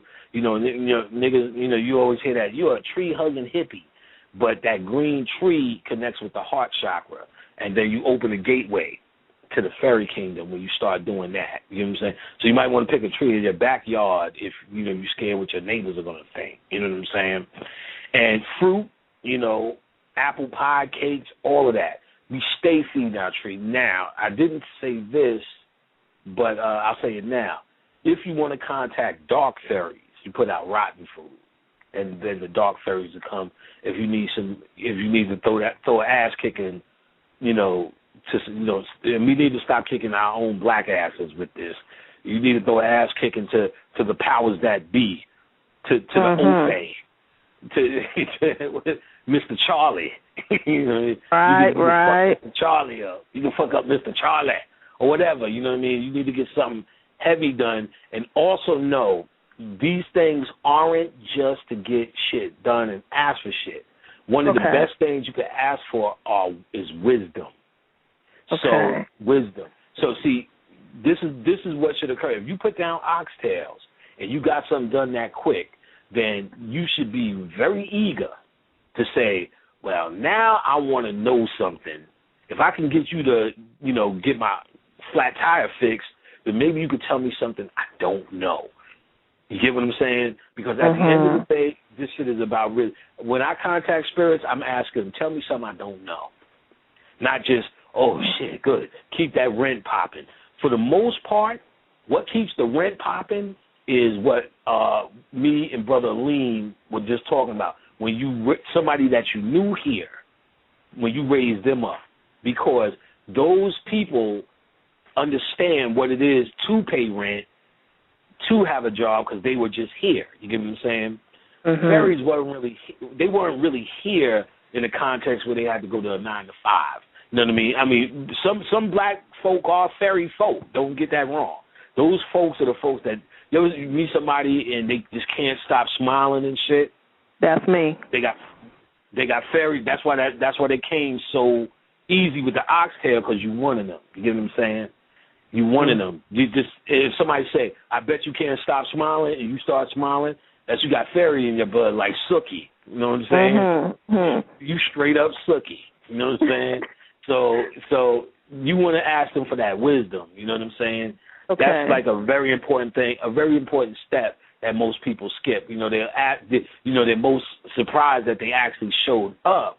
But actually, they're going to show up. All that's going to show up. You just realizing it is what we getting down to. Not you, but people realizing it is what we getting down to. So, like, again, it's a balance. It's dark and light fairies. Put that rotten food out. That rotten meat, shit, the motherfuckers will come. You know what I'm saying? I put out some old ass chicken, raw, and the bones just kept showing up in the driveway. I said, niggas love that shit. You know what I mean? We keep something out there. You know what I mean? Keep something out there. So, yeah, that's good. I'm glad you did that. I'm glad it's working, and I'm glad you brought that up. But, yeah, I just want to thank you for that information. Yeah, that's kind of the biggest thing. I do remember you, too. I remember you emailing. I think we talked on the phone before when you did it, too, right? No, this is the first time. Oh, okay. Then it must have been just an email. I remember you saying you put out them oxtail. Or did you type that in the chat room or something before? No, just strictly email. I was going to cook them oxtails. I had bought them one of them Spanish stores, and then just, I was listening to you that night, and, I was like, damn, let me go and get these over. Okay, right, okay. Then it had to be an email, but I do remember those oxtails. I was like, shit. So that's good. I'm glad. But again, like I said, you want to, now that you know you can get them through that tree, you want to start asking for some wisdom. You know what I mean? So start telling them to start enlightening you with some shit. You know what I mean? Okay. You wake up with all sorts of good ideas. Now, in terms of putting it out there, daytime, nighttime, doesn't really matter, does it? Doesn't really matter. It doesn't really matter. Whenever the food is there, you know what I mean? There's also this, too, what I'm saying. This is not to contact fairies. But when you clean out your refrigerator, the old food, you can move it around your aura. Just move it around, hold it in your hand like a head of lettuce. If it's not too good, really old food, move it around your aura and clean yourself, and then put it out in the bag. You don't necessarily have to put that by the tree because you're cleaning yourself. Just put that out by the road or somewhere out in nature. I used to do, this was a big-time ritual in New York I used to do. Y'all may be able to do it wherever you're at, but you get a loaf of bread and clean your aura with that loaf of bread, then you feed it to the birds, and then they'll take your issue away. And you got to see whatever issue you have going into that loaf of bread. And we used to just sit in the park to feed pigeons, and then when they fly off, they fly off with that issue. If you're in a place where you can feed pigeons, that's something you could do, or feed some ducks. You know what I mean? But if you can't do that, you could just clean your aura with the food, and then just throw it in one of them forests on the side of the road. You know what I mean? Yeah, I can really see that, Brother Panic. I could definitely see how that translates. Thank you so much. I appreciate it. Peace. Not a problem, sis. Peace. All right, we got another caller, 601. Caller 601, area code 601. You're on the line.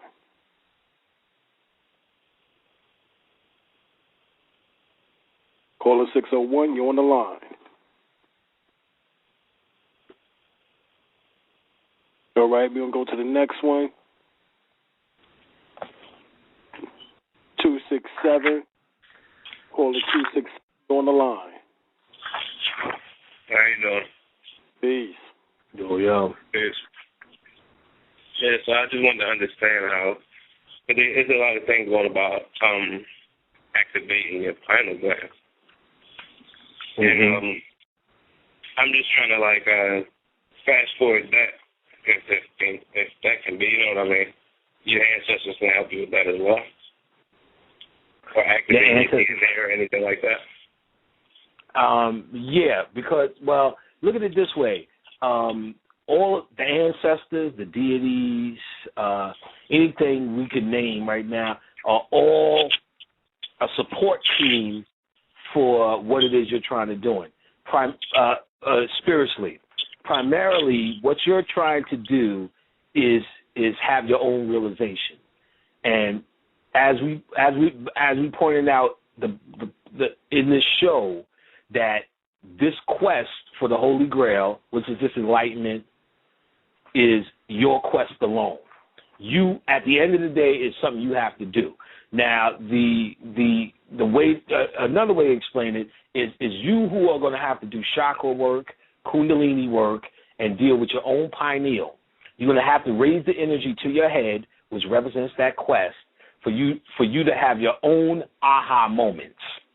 Now, deities, ancestors, honks, and the rest of that are support and can be used as help for your path and the realization. But at the end of the day, the quest is yours, just like for Horus, the fight is his. Just like for Hercules, the 12 labors are his. You get what I'm saying? You know, so all of that stuff is set up as a support team. But think about it on this level. If you're able to contact the ancestors, why wouldn't we just say, well, ancestors, tell me the meaning of life. Tell me why we're here. You don't never get that because they cannot spoil your path that way. You get what I'm saying? In fact, that's why there is no regular fluid conversation. Most of it is choppy and symbolic, like the dreams that you're there to decode. No one's just going to tell you this is the meaning of life because you're supposed to find your own meaning. So, yes, they help you do that, but there are 1,000 things that help you deal with the pineal.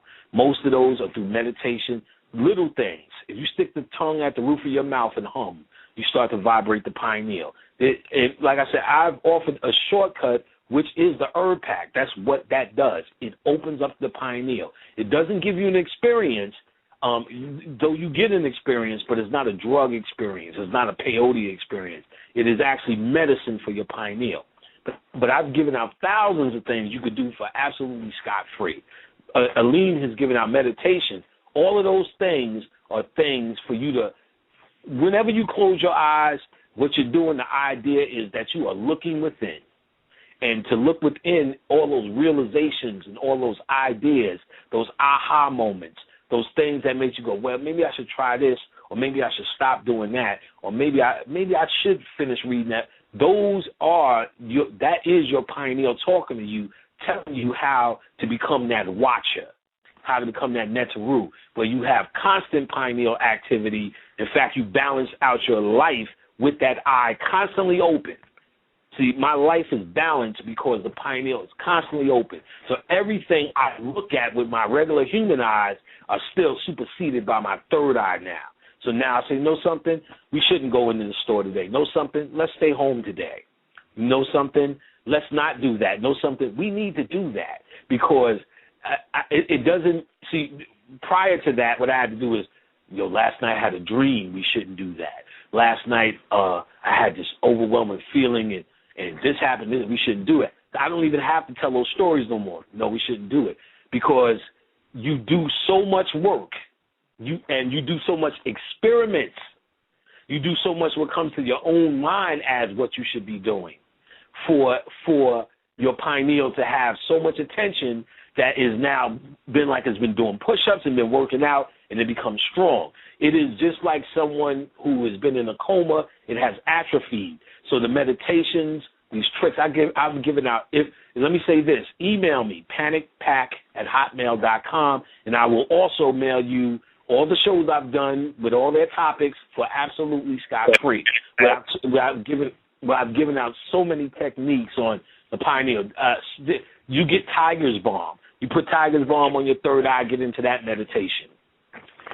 That alone will start pineal activity. You get what I'm saying? You can move it to your temples. You get what I'm saying? There's so many things that you could do. One of the things that... What was that again?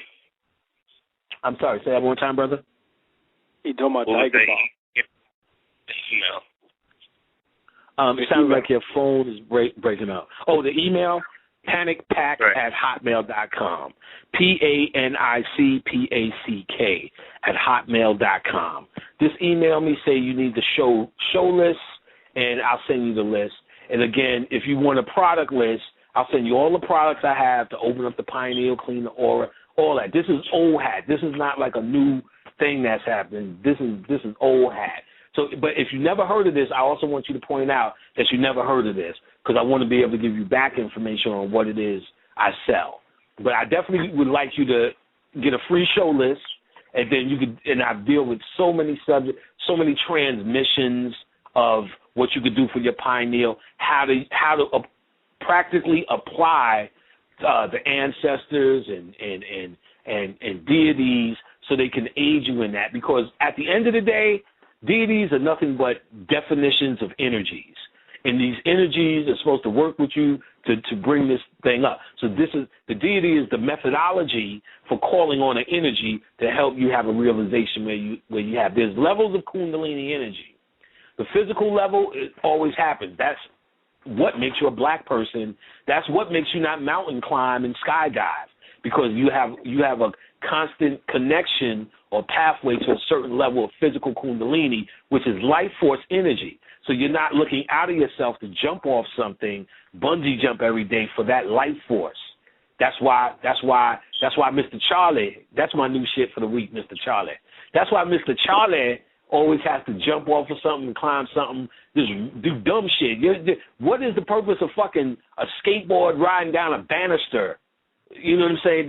That shit is killing you two because they don't have that melanin, that kundalini energy.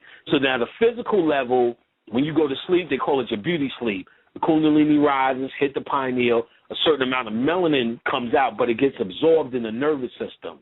That's where you get that statement of black don't crack, because that melanin is going back into the skin, into the wrinkles and all of that.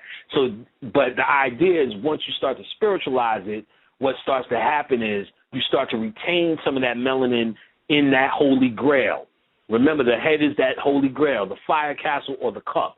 So the melanin starts to stay in there. In the William Henry book, what he says, because he cannot say the word melanin, he says, well, it changes into pinealine. And then, you know, when it stays in the brain, that's when it starts to ferment, like water into wine, and then the DMT shit starts to kick in. Now, that's true, but what it is most of the melanin that runs once you reach that, when the kundalini starts hitting, I know how to retain it in the brain for that. It becomes gasoline for a spiritual transmission instead of being reabsorbed into me having a sexy look, if you will. So there's this meditation. You want to get into meditations, get you a how-to of meditation, because it's trying to teach you how to focus in and stay in your inner world. And that's where you start. The journey for the Grail, it starts in your inner world. It doesn't, there's nothing outside of you that you're going to find that's going to help you. And most people think that the ancestors and the deities are outside of you anyway.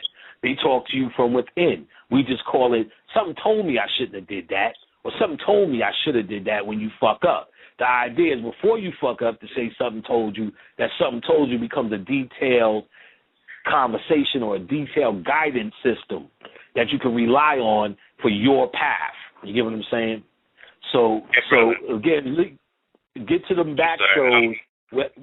I got some Reiki. I went to a Reiki session December 31st, right before the New Year's, or this New Year's rather, and the Reiki said that every part of my body was connected to an ancestor, and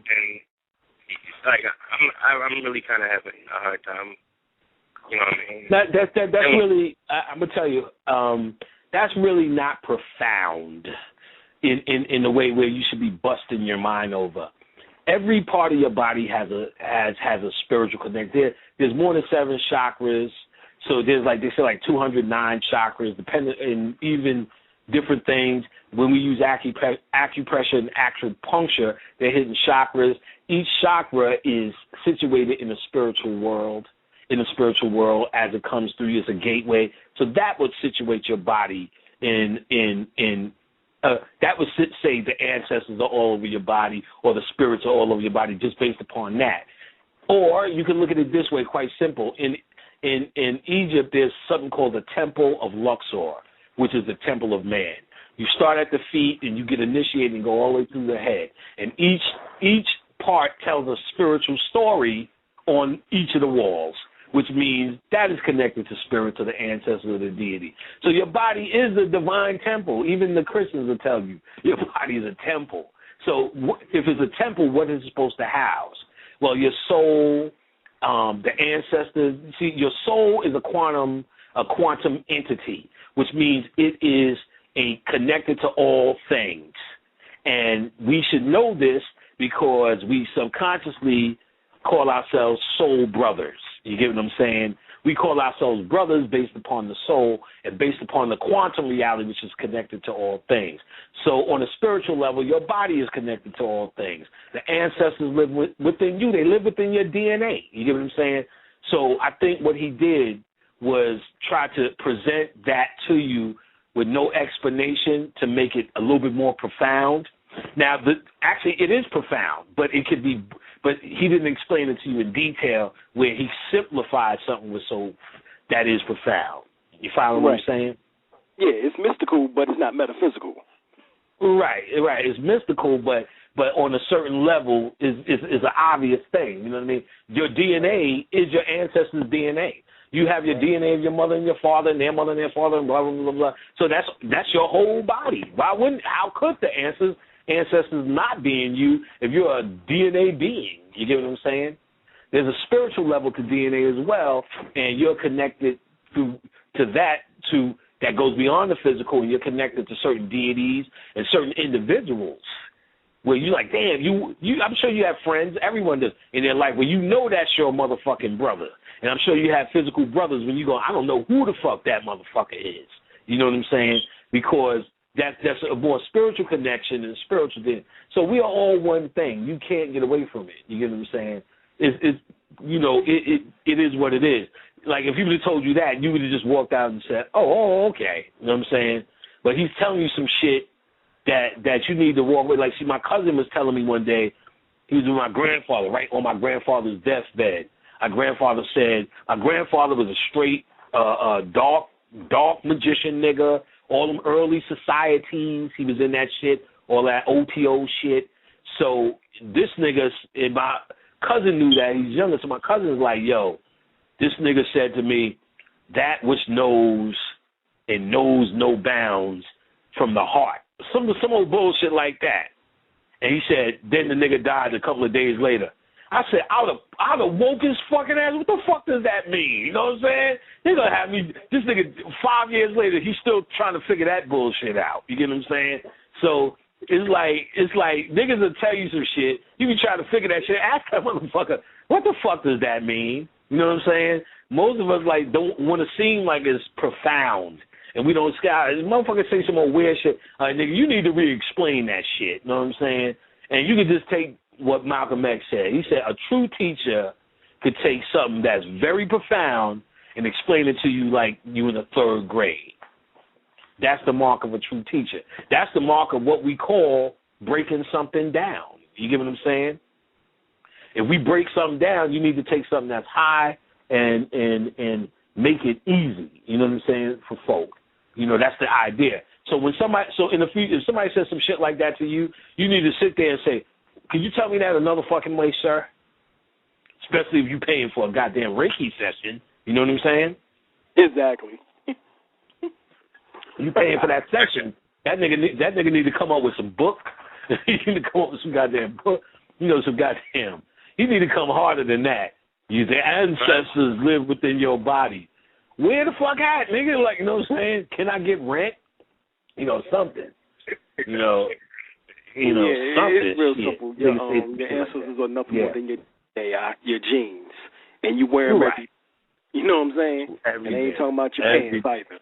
All right, so we'll go to the next one. Right. There you go. All right. We had a question in the chat room about Javalo Melchizedek. You want to talk about the flower of life? Anything on that? You mean the 1,000-petal lotus type thing? Yeah. Because that's basically the question. In the I mean, it's just another symbol of it's the Kundalini is nothing but the seed at the base of your spine. It grows, and it's just another way of telling you the goal is the flowering happens at that point in the head. It's just another thing that points in the head. Now, because we're putting it all together, and because we're advanced people, that no longer sounds profound. But at the time when this was written, you were born into that society, so it wasn't like you can cross-reference all of these things. You get what I'm saying? So it would take a while to see that lotus was there, and that goddess in the lotus and all of these things. But it's a concept more than something that's going to happen. The concept is that the fruit from that tree, the pillar of Osiris, is also the tree of life. It's the same spinal Kundalini. At the end of the day, there's probably 5 things you should be doing. The most profound thing is raising Kundalini, because what you're doing is connecting. In the Shiva Parvati story, the Shiva Shakti story.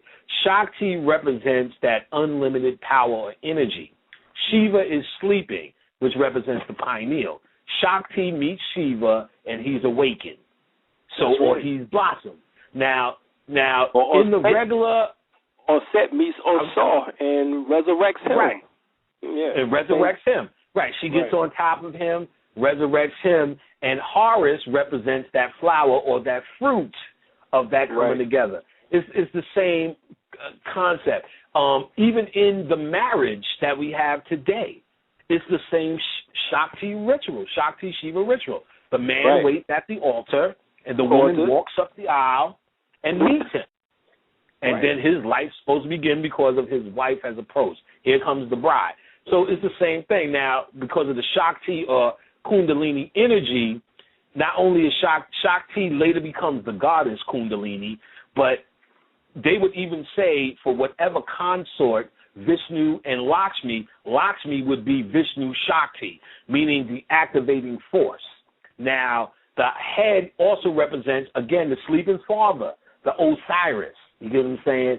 So Isis coming together, activating Osiris, and so on. It's all the same story, just rehashed, retold. But remember, it's easy for us to retell them because we're able to look at all of these stories and put them under one umbrella. If you were in a society where they only had 3 of these tellings, if you just was like just dealing with Kemetic science or you just was dealing with Hindu science, it would be maybe harder to see this.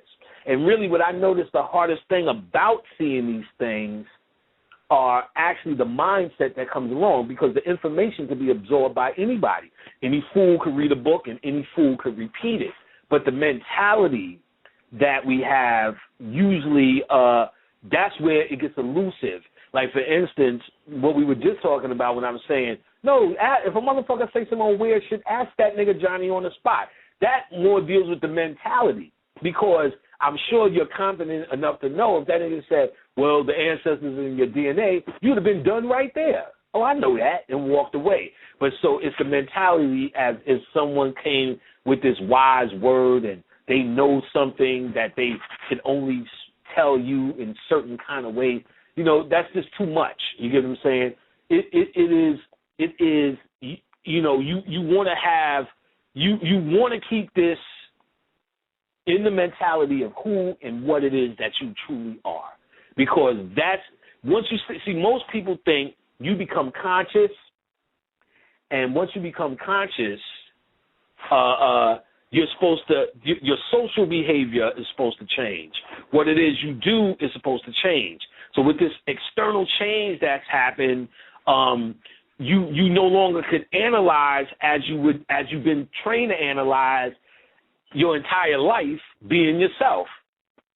So if I was a regular nigga and we was at a motherfucking hip-hop concert and I said the ancestors are all over your body and we was sitting around listening to fucking DMX, 50 Cent, you would say, what the fuck did you just say? But since somebody's doing Reiki and they say the shit, you get to walk away going, what the fuck does that mean?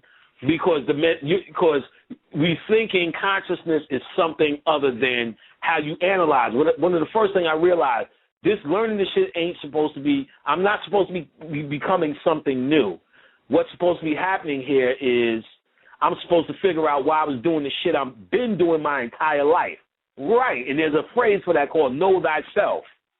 Not know how to become a nigga who says Hotep, Alafia, and peace be unto you. Is know thyself. So even the flawed shit that I did, that's the first thing I started to embrace. Instead of saying, once I become conscious, all that dumb shit, I'm going to stop smoking weed and all the rest of that shit. Nah.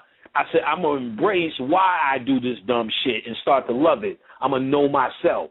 And based upon that, nothing has changed. So if a nigga say some dumb shit to me, I don't get to say, oh, my brother, peace be unto you, I must meditate on that and think some fuck. I'm like, what the fuck are you talking about? So it's the mentality that is actually the hardest part about consciousness. Not even the information, it's the fucking mentality. So once we get our mentality, if we can maintain our straight mentality as we did, that's equivalent to staying sane. For years, you would hear things like, well, You study this occult information and go insane. You would fuck with them spirits and go insane, and you would go insane. And then I said, oh, I know what the insanity is. You would study this shit, and then you become some nigga going, oh, Hotep, goddess, peace be unto you. Them niggas actually went insane, because you don't do that in real fucking life. You go to your fucking job, you don't say to your boss, oh, Hotep, I'll get that work done. You get what I'm saying? Which means you're performing. You know what I'm saying? Hotep, let me finish sweeping out the fucking, the Wendy's. Let me finish sweeping Alafia. You know what I'm saying? Niggas are like, wait, what the fuck is you talking about? So that means you're performing. You get what I'm saying? So that performance and that dress and that all of that balance, that is the insanity. That is the insanity of dealing with this shit. You get what I'm saying? If you are able to maintain who you were while you deal with this shit, you are sane. Again, I pointed out, the same brother who calls it, this nigga said that shit to him while he was doing Reiki. Again, if we was at a DMX concert and he said that shit, I guarantee that brother said, what the fuck are you talking about? So that means he sees it as two different experiences. He needs to be himself. Like, look, you know what I'm saying? You eat spaghetti, eat spaghetti. You don't need to get around a bunch of vegans going, look, you know what I'm saying? That spaghetti is, I only eat gluten-free, 5-day-old, organic, non-hydrogenated spaghetti. Like, you don't do that. You lying. So the insanity is actually this social being that you become just to fit in. You know what I'm saying? Now, you know, instead of just saying you look good to get some ass, it becomes you are the goddess, the first, the queen. There is none before you. There is none after you. Your breasts are the cradle of life and civilization. Can I get some pussy? You know what I'm saying? It's like, come on, stop fronting. You know what I'm saying? Can I get some pussy now, my queen? It's like, because see, I get a lot of the questions, and the sisters hit me back. I got with this nigga. You know what I'm saying? This nigga just done fell in love with some Hotep me. You know what I'm saying? Your locks are from divine, you know, trees that sprout forth fruit that bring forth the mother nature and earth itself. You know the drawers is coming down after. You know the drawers is coming down after that. Then she's like, this nigga done stole my credit. So you know that's some good poetry shit. Yeah, it always works. You know what I'm saying? I'll run that shit if I can pull it off. The gumballs of life I would like to chew on before I get through on, you on, and my song goes as far as this. You will never miss, because the breasts, I love to caress. And let me tell you what's next. I will take your feet, dip them in honey. This ain't about money, but I will shower you with riches and quit all my other bitches. Oh, this nigga right here, this nigga is divine.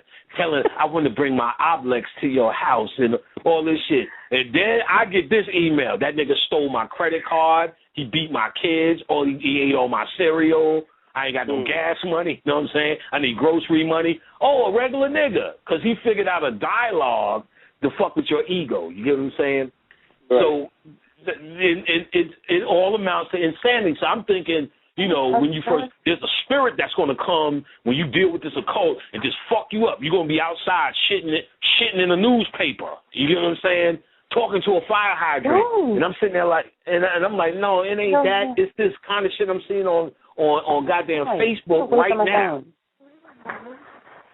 You know, it's the shit that I'm seeing on Facebook right now that says that's the insanity we're dealing with, where you actually lose yourself in this social behavior where you don't even exist. So if this is about knowing yourself, you're 2 steps behind because you're not even knowing yourself. You're just knowing the right thing to say at the right time, either now for pussy or either now for just to seem divine. Oh, my wonderful king that conquers the world and rides the planets and conquers the earth on elephants of Hannibal. Nigga feeling real souped up after that shit. You know what I'm saying?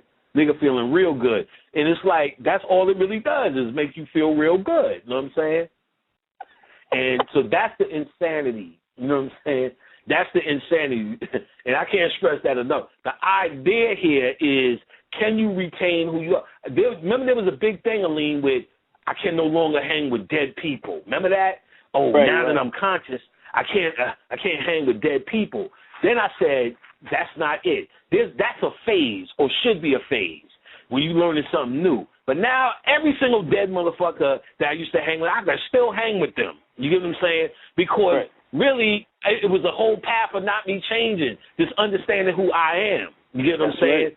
And by me understanding who I am, I understand who they are. So if I was new when I was a friend before, the same level of friendship it is. I don't sit around, so they go, yeah, Jesus sure is good. I sit around and go, yes, he is. Because I don't give a fuck to inform them. You know what I'm saying? I know the work that's done, we got all of this. So it's not really it's not even exciting. I can laugh with my friends at the movies for the sake of laughing with my friends at the movies and with no other agenda. See, it's an agenda to be able to try to educate these dead, dumb. You don't need that. Educate your deaf, dumb, and blind ass first. You know what I'm saying? Right. So it was a phase. I couldn't fuck with my friends for a while. I'm conscious now.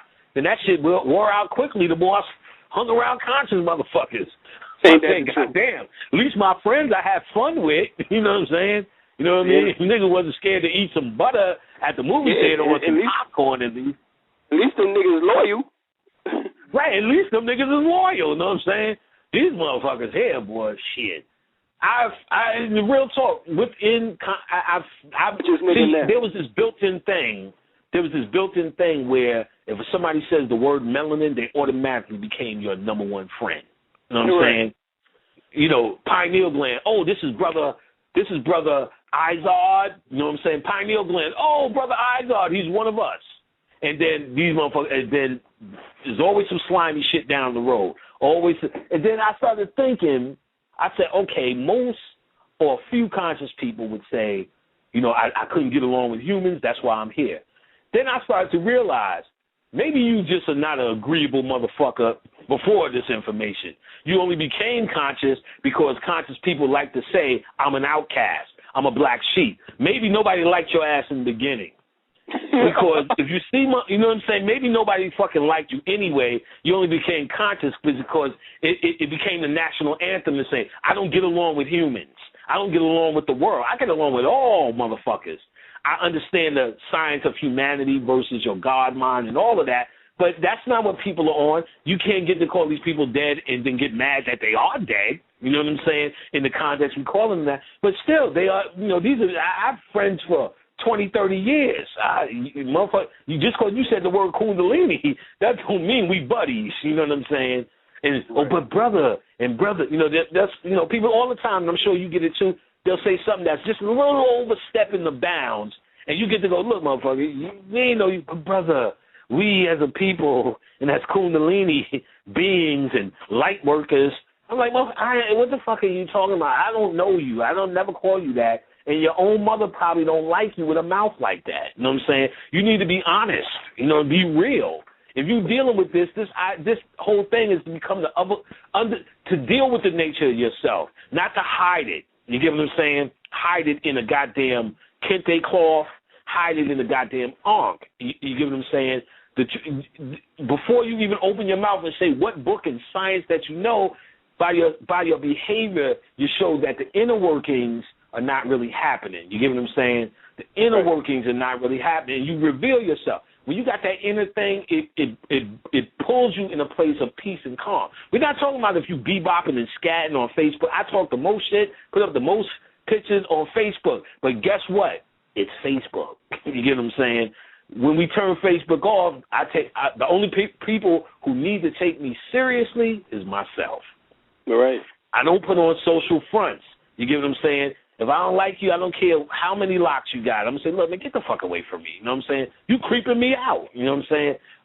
Early on, I didn't do that. You know what I'm saying? Okay, brother. And you pay for that. You get what I'm saying? You pay not in a big way. You know, nobody stole a pinky toe, but it's like, wait a minute. If I just met this dude at a rap show, he wouldn't have gotten that far next to me because you just don't know him.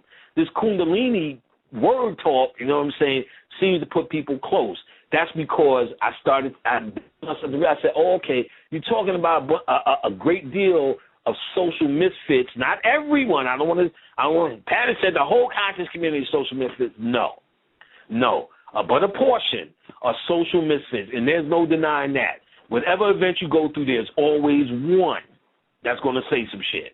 That's like, where did you come from? So I started to realize the more time I just dealt, especially on Facebook and all that, started to realize that I said, okay, these people really couldn't get along, but conscious social behavior dictates if you can't get along, we'll love you to come on in with us. Get you an onk, get a kente kit, just add water, and you're in. Words you need to know: chaos, Illuminati, pineal, melanin, chakra, yin, yang, polarity, and last but not least, Mercury is in retrograde. Whenever something fucks up for you, just say, Mercury is in retrograde. And then you will always get off the hook. You're like, yo, you called my mother a bitch. I'm sorry. Mercury was in retrograde.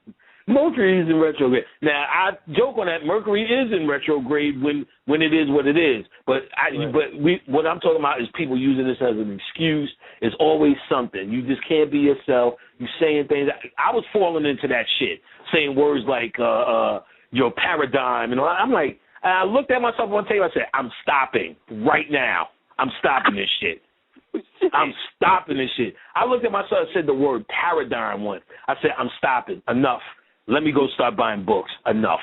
I said, who the fuck am I? So I know from experience, I was falling into that bullshit too. You know what I'm saying? Oh yes, I couldn't go as far as like bow and cross my arms and all that kind of shit. Fist to the chest, which I was doing anyway, but I was saying words that was socially acceptable. And then, so I know for a fact, I'm not talking just because I'm judging. I know if I said, but the difference between me and a lot of other folk is I was on tape early. And a lot of people ain't seeing themselves. You get what I'm saying? What they're trying to do is see themselves in other people in the social group. So they're seeing if they fit in. So they say hotel, I say hotel. They say paradise, I say paradise. I was looking at myself and judging myself for myself going, who the fuck is this guy? I remember being on a tape praising another tape that I didn't see. Oh, this will be legendary, and I knew when this was going to drop, it was going to do this and this, that, the other thing. And I'm sitting there going, wait a minute, I didn't even see this shit yet. You know what I'm saying? This shit may have failed. And I'm like, no, I got to stop. And we was doing, it was a tape where it was a nut hugging fest. Rudra was watching it with me. Rudra said these words and it echoed with me. He said, whatever I become, I don't want to become that. And everybody's like, yeah, because when you dropped it on that, and when you dropped it on this, and that the way you dropped it on this, and the way you dropped it on that, and the way you dropped it on this, I looked at it and said, that's a number of the ego fest. I, in my heart, know I only read a few books at this point. There's nothing I dropped. You know what I'm saying? I just dropped some attitude. So that's the shit that I was like, no, I'm going to fucking study. I want to study. I do not want to become some guy who's walking around, you know what I'm saying, smelling like nutmeg, you know, holding beads for no reason. You know what I mean? For no reason. So I know that well. I know that early on. So when I see it, and I know I'm going hard on this, but I think it's one of the most important things. You see people building up the outside for the lack of inner work. When you do that inner work, you only realize why you used to pee the bed when you was 3. You only realize, you know what I'm saying, why you only washed your ass in a counterclockwise way, why you are scared of trains, all the stuff that was in your life. Then it makes the thing come, that one statement come into to true being.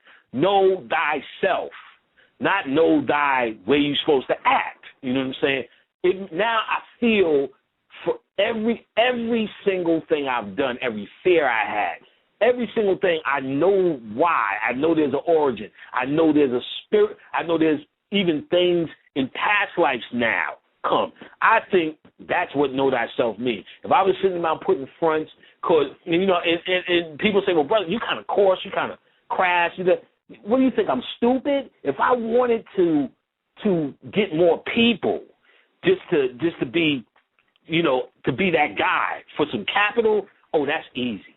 Oh, that's easy. Like, I'm like, people like, well, you coarse and you could have did that if you would have did that. I'm like, No, what do you think? I don't know how to say, oh, blessed beloved.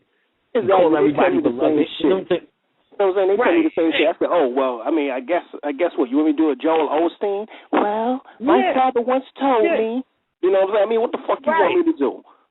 Right. It's like I'm sitting there like, wait a minute, you think I'm scratching my head? Oh, you mean if I talk nice, more people will cheerlead me? Oh, I couldn't figure that out. I said, but I'm gonna do something, give them a surf.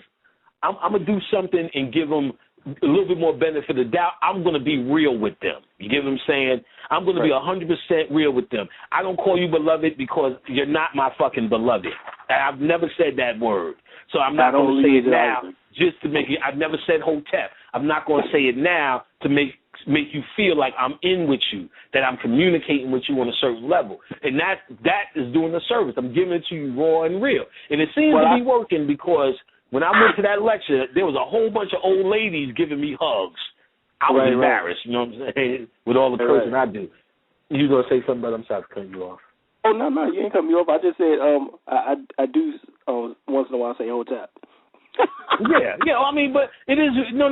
I mean, I'm not being like if it's something that's in you. I don't want to make it seem like saying the word Hotep automatically makes you fucked up. But that's why I pointed out. I've never said it. So that's why I pointed out the word paradigm. I've never said that's not a bad word, and it's not something nobody's not supposed to say. But I never said it.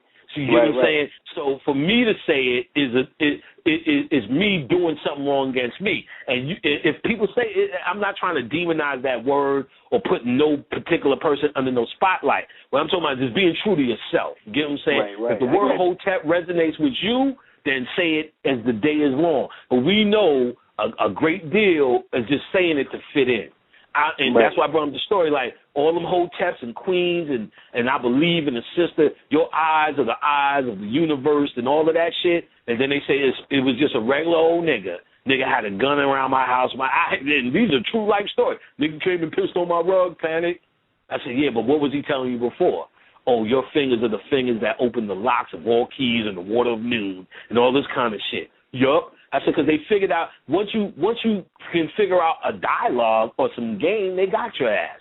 Because if you're used to hearing these words as buzzwords, instead of using what you use from what's from your heart, you get what I'm saying? When you dealing with, if you say I say Hotep, good. If it's from your heart, then you're gonna know who's giving you a sincere Hotep. If you say Hotep from your heart, and I'm forced to say Hotep, then you should be able to hear this nigga ain't really Hoteping me correctly.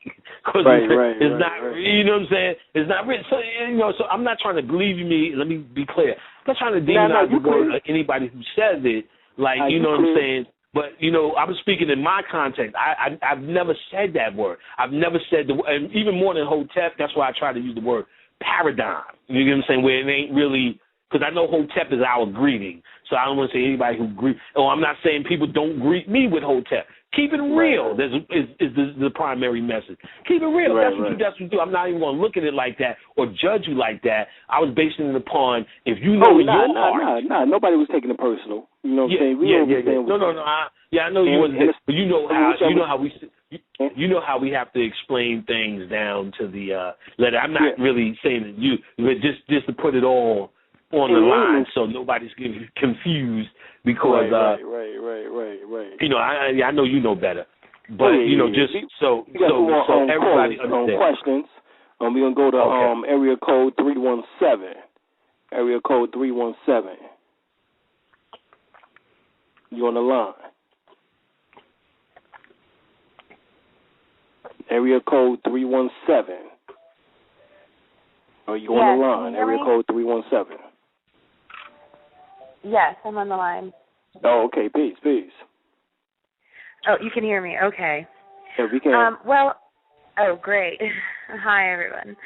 I was thinking about with the few who has basically messed up and got pirated, the government or whatever, by the extraterrorists, I guess you'd say, with what they're doing right now, trying to shut down, hijack the, free information, even the weak ones like Wikipedia and all that, internet and all of this.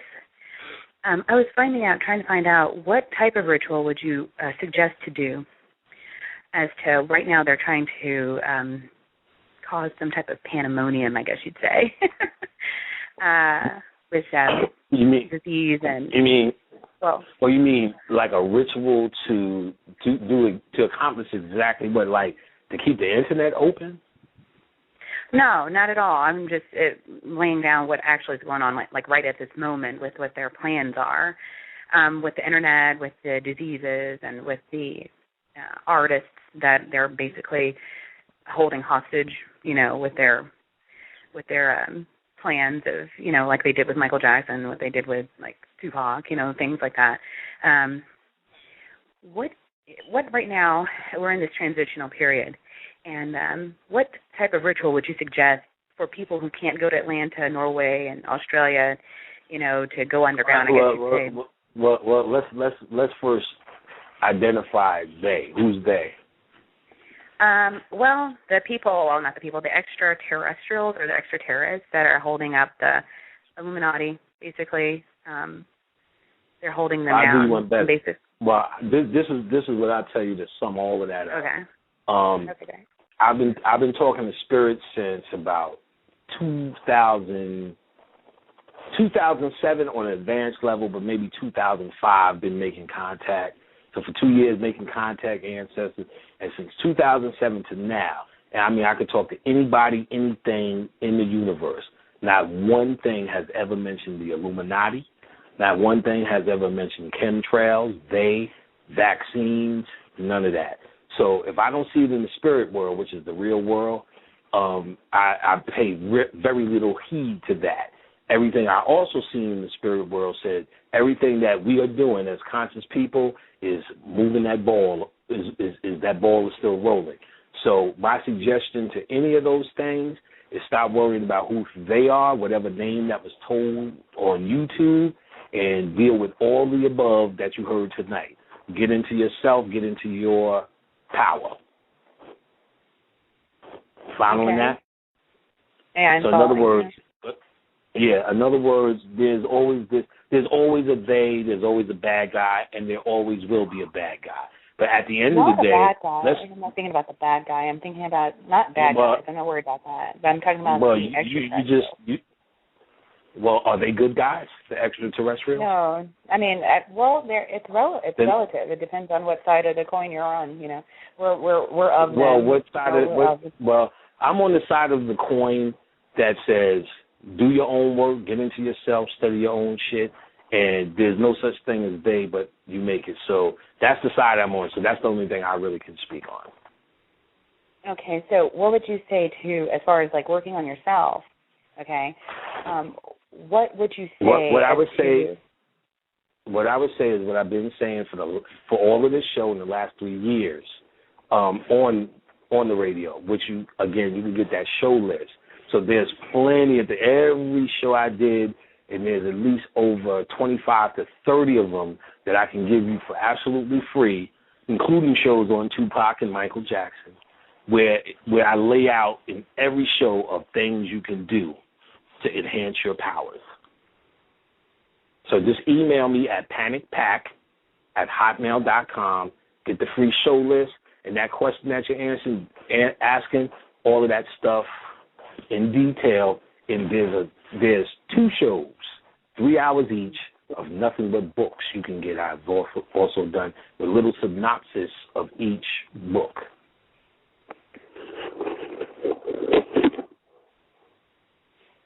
Okay. All righty. All right. Okay, thank you so much. All right. The caller coming in at 540, area code 540, you're on the line. This y'all's boy, no thing. Yes, peace. What up? What up with you?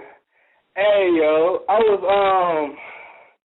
my bad. I was doing some push-ups, but I was on YouTube, and I seen a video that you had up called "The Psyche, the Shadow, the Ego, and the Self." Oh yeah. I listened to the show, but I want you to just give me a quick breakdown of the shadow and pretty much the shadow and the ego. Just give me a little quick. All right. To really get, you got to listen to that show to really get it. The ego. I did listen to it. But I just want to, you know what I'm saying, just hear it one more time. You want a little bit of elaboration on it. All right, let me find that title so I could go through each one. Hold on, which is right here. The psyche, the shadow self, and the ego. The shadow self, this is based upon a model of Carl Jung. And I think I had the picture up at the time. And the shadow self is, they talk about the true self, subconscious mind. This also is represented in Osiris as actually that sleeping part, that Holy Grail. In the shadow self, it tells you characteristics of your shadow self. The anima. The anima is basically your urges, your urge to eat, cry, shit without you doing nothing, your automated features. Your anima also changes, but this changes upon the first guard, your mother. So your mother, and basically if she nurtured you too much or nurtured you too less, and this is all dealing with the shadow part of yourself, this creates your characteristics and, of course, how you go that woman. You see your moms get beat, you're going to be a woman beater, perhaps. See your moms get loved, you're going to be a woman lover, perhaps. So this is telling you on earth how these things impact you. Now, on top of that, there's a line in the middle, which where you get into the ego. The ego, I explained in detail how in ancient civilizations they picked out your wife, they picked out your job, the caste system, you all wore all the same clothes, all the boys went through one rite, all the girls went through one, all the huts were the same. So what this did, it wasn't just because they were, not only because they were in unison in the culture, they understood the concept of the human ego. The human ego really is more choice. People say now, I explained in detail, that's that nigga's ego. Panic got an ego, or Lean got an ego because he was talking this and that. That level of the ego is not the occult level, because everyone needs an ego, else we'll all walk outside naked. Why did you pick those shoes? Why did you pick that hat? The ego actually protects you here in this world. It is your personality or that or your persona. So you need that. That has nothing to do with nothing. And though someone may have a big ego in that context, in the occult level, that doesn't matter. What matters is, are you living in your true path? You get what I'm saying? So the ego needs to be stifled when you're dealing with the science. See, I could be the biggest. I'm panicking. It's like Panic got an ego. But but after I get off the radio, if I'm sitting down in the information, if I'm able to separate what I learned for the information and let it penetrate the shadow self without saying I'm panicked, so I should know this, that's a different story. Now, that may be a bad example, but that's the example. Because most people, he got an ego because he's talking about that. So I go into the detail in lecture form of how that really doesn't matter. You get what I'm saying? And what else could I talk about there? So I mean, like I said, nobody's really going to get the gist. And unless, it's up on YouTube. Look for Brother Panic, the psyche, shadow self, and the ego. My YouTube is Occult Lectures at YouTube. You can find me easy. And I'm also on Facebook under Panic Demonium. If you're going to send me a friend request, also send me a note letting me know it's me, because, everybody just friends everybody. I just want to know you know the work, so I'm available there. That's all you got to do is say you just know me and you're in. Now, so you can find that to get the detailed breakdown. I also pointed out, and I believe I pointed out there, but I'll point out here, a lot of what I do, if I put together a lecture, I don't remember it later, because my first agenda is not to memorize this to be able to tell people, so I'll forget all about it. It was what it was for the time. My first concern is studying for myself. You get what I'm saying? My second concern is sharing what I've learned. So I don't memorize. Or in other words, half the shit from that, I don't even remember what I said. But at the time, it was, it was what it was for I said. I don't like to have this constant speech to walk around, well, brother, be able to run it down. But, so for the better part of me, if I do a subject in a lecture, is to listen to that lecture. It's not going to get any more deeper than that unless we're putting it in another context. All right? Okay, yeah. I listened to it. I just want to see if, you could just elaborate a little bit more, but I understand where you're coming from, though. Yeah, I mean, I think it was pretty thorough, you know what I mean? the way what I do notice is people will say the way I talk, they have to listen to it a couple of times to really get into it. And listen, that's not because I'm so cool and swift. Sometimes I listen to Aleem and Bobby's tape. I used to listen to them 3 and 4 times in a row. And each time I would hear something new. You know what I'm saying? I would always hear something new. You know what I mean? There's sections, if you don't have any of Aleem's lectures, when he was doing them in that goddamn bookstore, you need to get some of that series. Y'all need to get some of that. Those lectures are like, I had them in a series, and when I get in the mood, I can watch that whole series back to back. Quite informative, and each time I hear it, I hear something new. So I know, because I talk real fast, because sometimes people will send me links of me, and I'm listening to 3 minutes and not knowing it's me. You know what I'm saying? Like, what the fuck is this? You know what I mean? I said, oh, that shit is me saying this. And then I'll listen. I'm like, no, I should have said that better. I'm talking so fast. You get what I'm saying?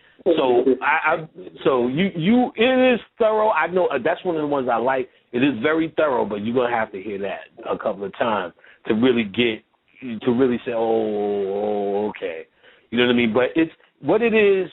To make it a short elaboration, what it is, it's based upon a model of Carl Jung. There was Carl Jung and Sigmund Freud.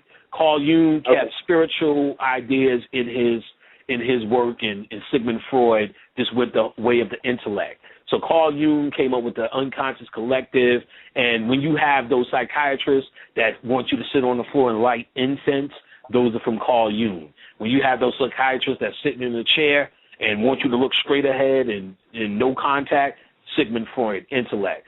So Carl Jung is one of the big occult people go on it, and this was his model, and he went through it. And then another guy who went through it in lecture form was what's the white boy who did all the mythology? Joseph Campbell. Joseph Campbell went through it too. So that's one of their big. It's just a model of explaining the human psyche. You get what I'm saying? And I explained it for us Negroes. Okay, sound good, brother. Appreciate it too, man. All right. No problem, brother. All right. All right. All right. We got caller 321, area code 321.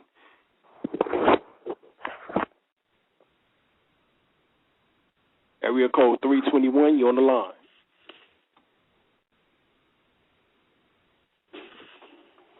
Okay. Brother Panic? Yo. All right. Well, okay. I guess we're just going to build that. Okay. Come on. All right. Anything else that you want to build on before we get up off of here? Yeah. I think we got like about I mean, 5 more minutes about or so. 15 minutes. All right. Well, there's something I do want to get in. There was still more with the serpent grail, but I'll add this. The caduceus staff belongs to the phoenix or resurrection or rebirth. With the orb at the center is the egg of the phoenix as well as the stone of the grail legend, otherwise known as the philosopher's stone. The orb of astral light is also, the philosopher's stone is also called the orb of astral light, an astral vehicle. You get what I'm saying? The winged orb, that's why it's winged at the end of the caduceus, because it's represented as that astral orb. There's something also called the yig, which is represented as an egg or completion with a snake wrapped around it, meaning that Kundalini force is wrapped around this egg and it's not exploded as in the Big Bang, which the energy is everywhere and you become humans, matter, and dimensions. All of that is trapped within this yig egg, and that's also represented as the top of the caduceus and also the thalamus as well. As regard to the physical body, the orb symbolizes the human head or skull, more specifically the thalamus,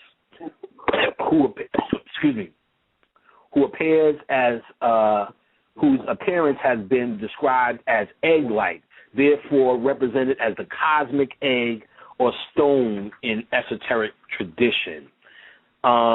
So again, that's another one that points to the thalamus and the caduceus. There's a whole Kundalini thing. Now, there's one more thing I want to say, and I know we're about to get out, but this is important. Greeks attribute. Well, let me add two things. The cauldron symbolized the underworld, that witch's pot, which is also is the Caldron, or the head of the underworld. As I pointed out, it's called the head of Hades, which is also the Grail. The underworld is the magical realm to which many cultures believe we go when we die. This is also the astral world and the dream world, as the underworld that you're supposed to pass through. The universal hero or archetype shaman is able to visit this realm, then come back again, bringing information, knowledge, and profound wisdom. So now that's one of the things I always talk about why you're supposed to have that eye, that pineal open, why that herb pack is so important, why you're supposed to become the watcher in that world. And then when every black person tells you, well, this happened and that happened, because every black person has spiritual experience. The thing I asked them, what information did you bring back from that world? You know what I mean? People always tell me all the time, kind of, there was this white thing with this and that, and it had this and it had this. It was over my bed. What does that mean? I'm like, well, I wasn't over your bed. Why don't you ask the goddamn white thing what the fuck does he mean if you are so vividly there with them?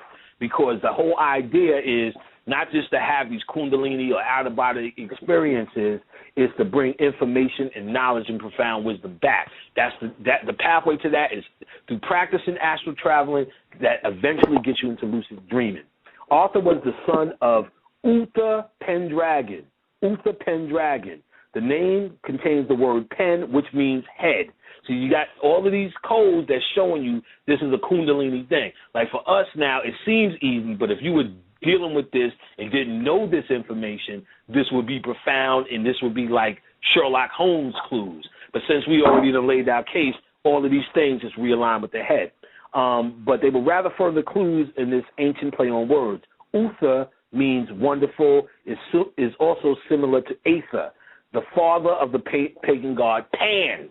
Now, I explained last week that Pan is the pineal. Egyptian mythology, there was a hill that formed, in a mythology, there was a hill that formed out of the waters of noon. I know it says Geb and Shu separated and became the earth, but there's also a mythology where there was this hill or mound that formed out of noon, and the god on that mound was called Pien, which is nothing but Pan. You get what I'm saying? Or pineal. And this also means the all.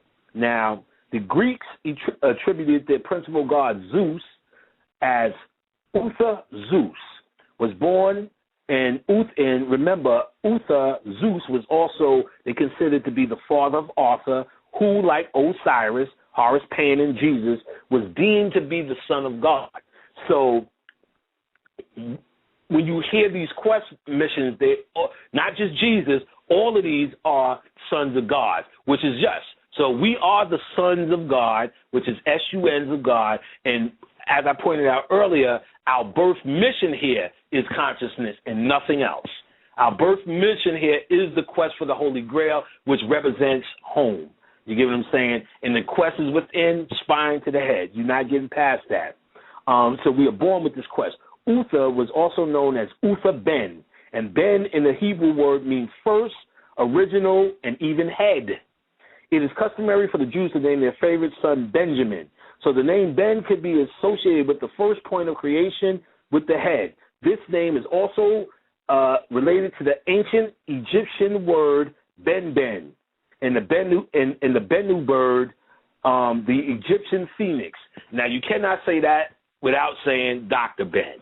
You get what I'm saying? Him as related to the phoenix, that whole mythology of Dr. Ben, the first, if not the first, one of the absolute first, that to start bringing his people back to Egypt. You get what I'm saying? And this is a whole, and again, this is represented as a resurrection or the Egyptian phoenix. So this resurrection happened physically with Dr. Ben bringing us, and it started what it started and so on. So symbolically, that, it happens physically, but symbolically, all the mythology is there to support. We are also living out this mythology as we go along. The pyramidion or capstone that was placed at the top of the sacred pillars and pyramids constructions represent that shamanistic world pillar in the world mountain. So I'll stop with my notes there, and we'll just let me give you one more of my notes. just to bring it to another mythology. The title, Pendragon. And remember, Uther Pendragon was Arthur's father. Pen, as we understood, also, Pendragon, as we understood, means king of kings, not just by the Britons or the Britons, Briton, but by the Chinese Manchu dynasty and the Phoenicians. As Pen means head, Pendragon can also be translated as the head of dragons. In mythology, the dragon is interchangeable with the serpent and the snake. It is also the fish, as in the Mesopotamian fish known as the Dagon. And the name reminds us of the African tribe Dogon, who say their ancestors were visited by large fish beings, as well as the Celtic god Dagda. And also, there's also the Dagon is also a deity in Necronomicon. They're worshipped by the deep ones, and they are fish gods. And this is connected to the Dogon. That I go into detail. Yeah, Jesus realized that in the New Testament as he became a fisherman and made Andrew and Peter fishermen of men. You know what I'm saying? Right. Right. Yeah. Right.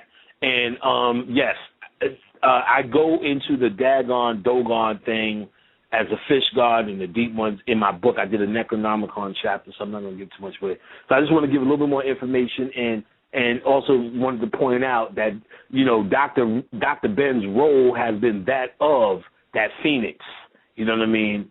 And, without him, we may have been slow going to where we got to be. So this mythology is also being played out. You can't get away from these stories, and, this is happening with us. So, as we pointed out through both shows, no matter how you slice it with this Holy Grail, you ain't getting past the fact that it has everything to do with Kundalini energy. You ain't getting past it. There's nothing else to do, and I can't see nothing better to do. It's about Kundalini energy. It's about bringing all that energy to your head, activating that pineal to live in that space. You get what I'm saying? I now live in that space, and I don't see myself as no more special than anybody else here on this planet with melanin, chakras, Kundalini, and a soul.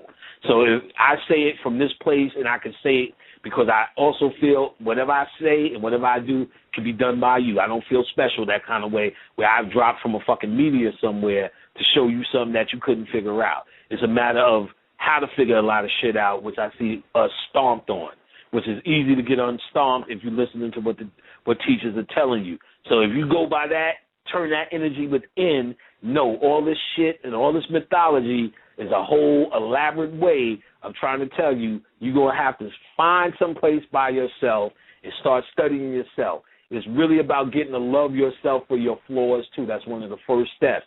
Not trying to put on some shit and talk a certain way to go beyond what you think is your flaws and what you think is regular human living, is to actually celebrate what it is you are, even if what you are is a motherfucking asshole.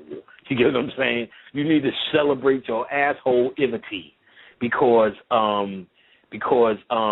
once you're able to do that, you're at the beginning of knowing yourself, and then you'll start to find it doesn't matter what the world thinks. It's only about how much you can accomplish within that light that you're starting to manifest. And before, I know you got to close out. Before you close out, I'm going to give it to people one more time. Our first lecture is going to be with Dr. Aline Bay, and I'm proud to say that it's going to be on the 17th and 18th. That's of March, 17th and 18th. The 17th, libation, drumming, meet and greet. You'll get to meet Brother Aline. You get to meet other vendors, and you get to dance your ass off and have a little fun. That will be $25.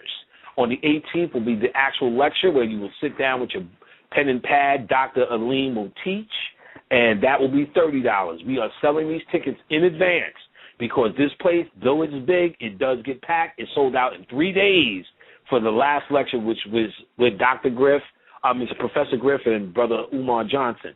Very quick. So we want to make sure anybody listening to the Brother Aline show has first pick if they are in the Atlanta area or North Carolina, South Carolina, wherever it is.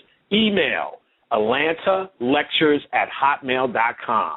Email for information, how to make payment through PayPal, and in the future we may be set up for some streaming.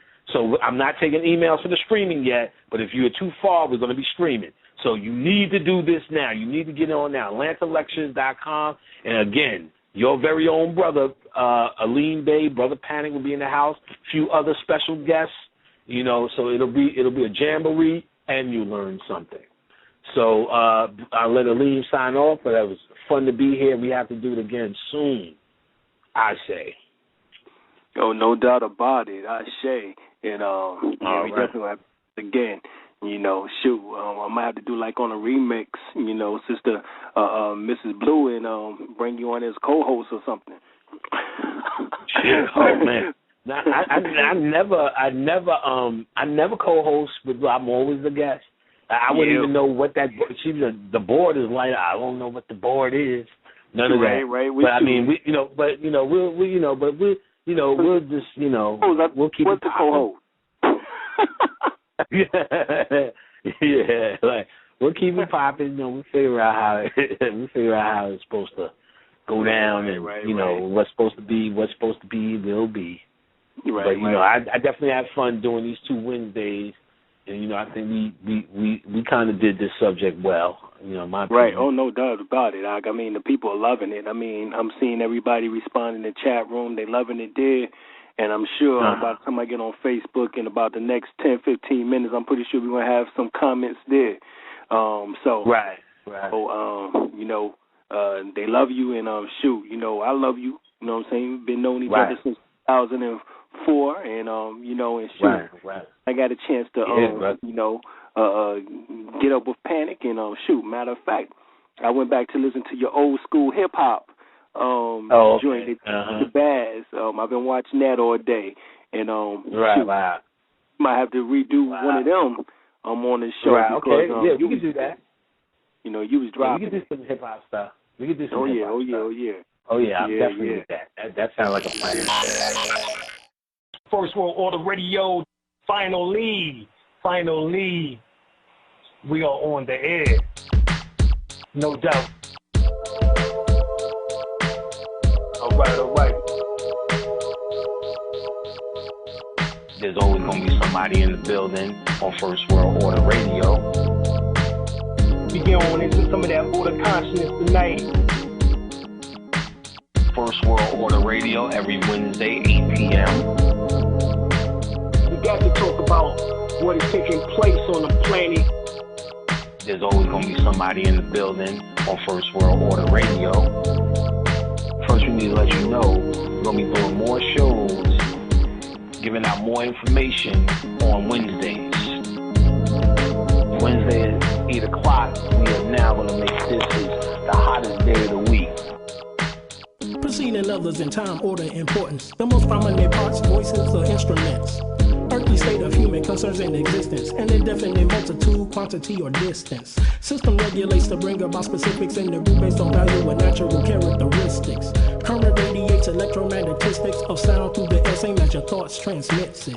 Preceding others in time, order, importance. The most prominent parts, voices, or instruments. Earthly state of human concerns in existence, an indefinite multitude, quantity, or distance. System regulates to bring about specifics in the group based on value and natural characteristics. Current radiates electromagnetistics of sound through the air, same as your thoughts transmits it. You need to understand how magical this, something like this every Wednesday can become. So you need to start getting your calendar right, get your schedule right. You need to know our intention straight out. All right, so these clues are given throughout the various languages was to piece the puzzle of this ancient mystery school back together again. And what we plan on doing, both of us, is bringing y'all some surefire dynamite. We're going to take this level up a notch. We're going to have stuff to do here. This is not just going to be about philosophies and theories, shit that works.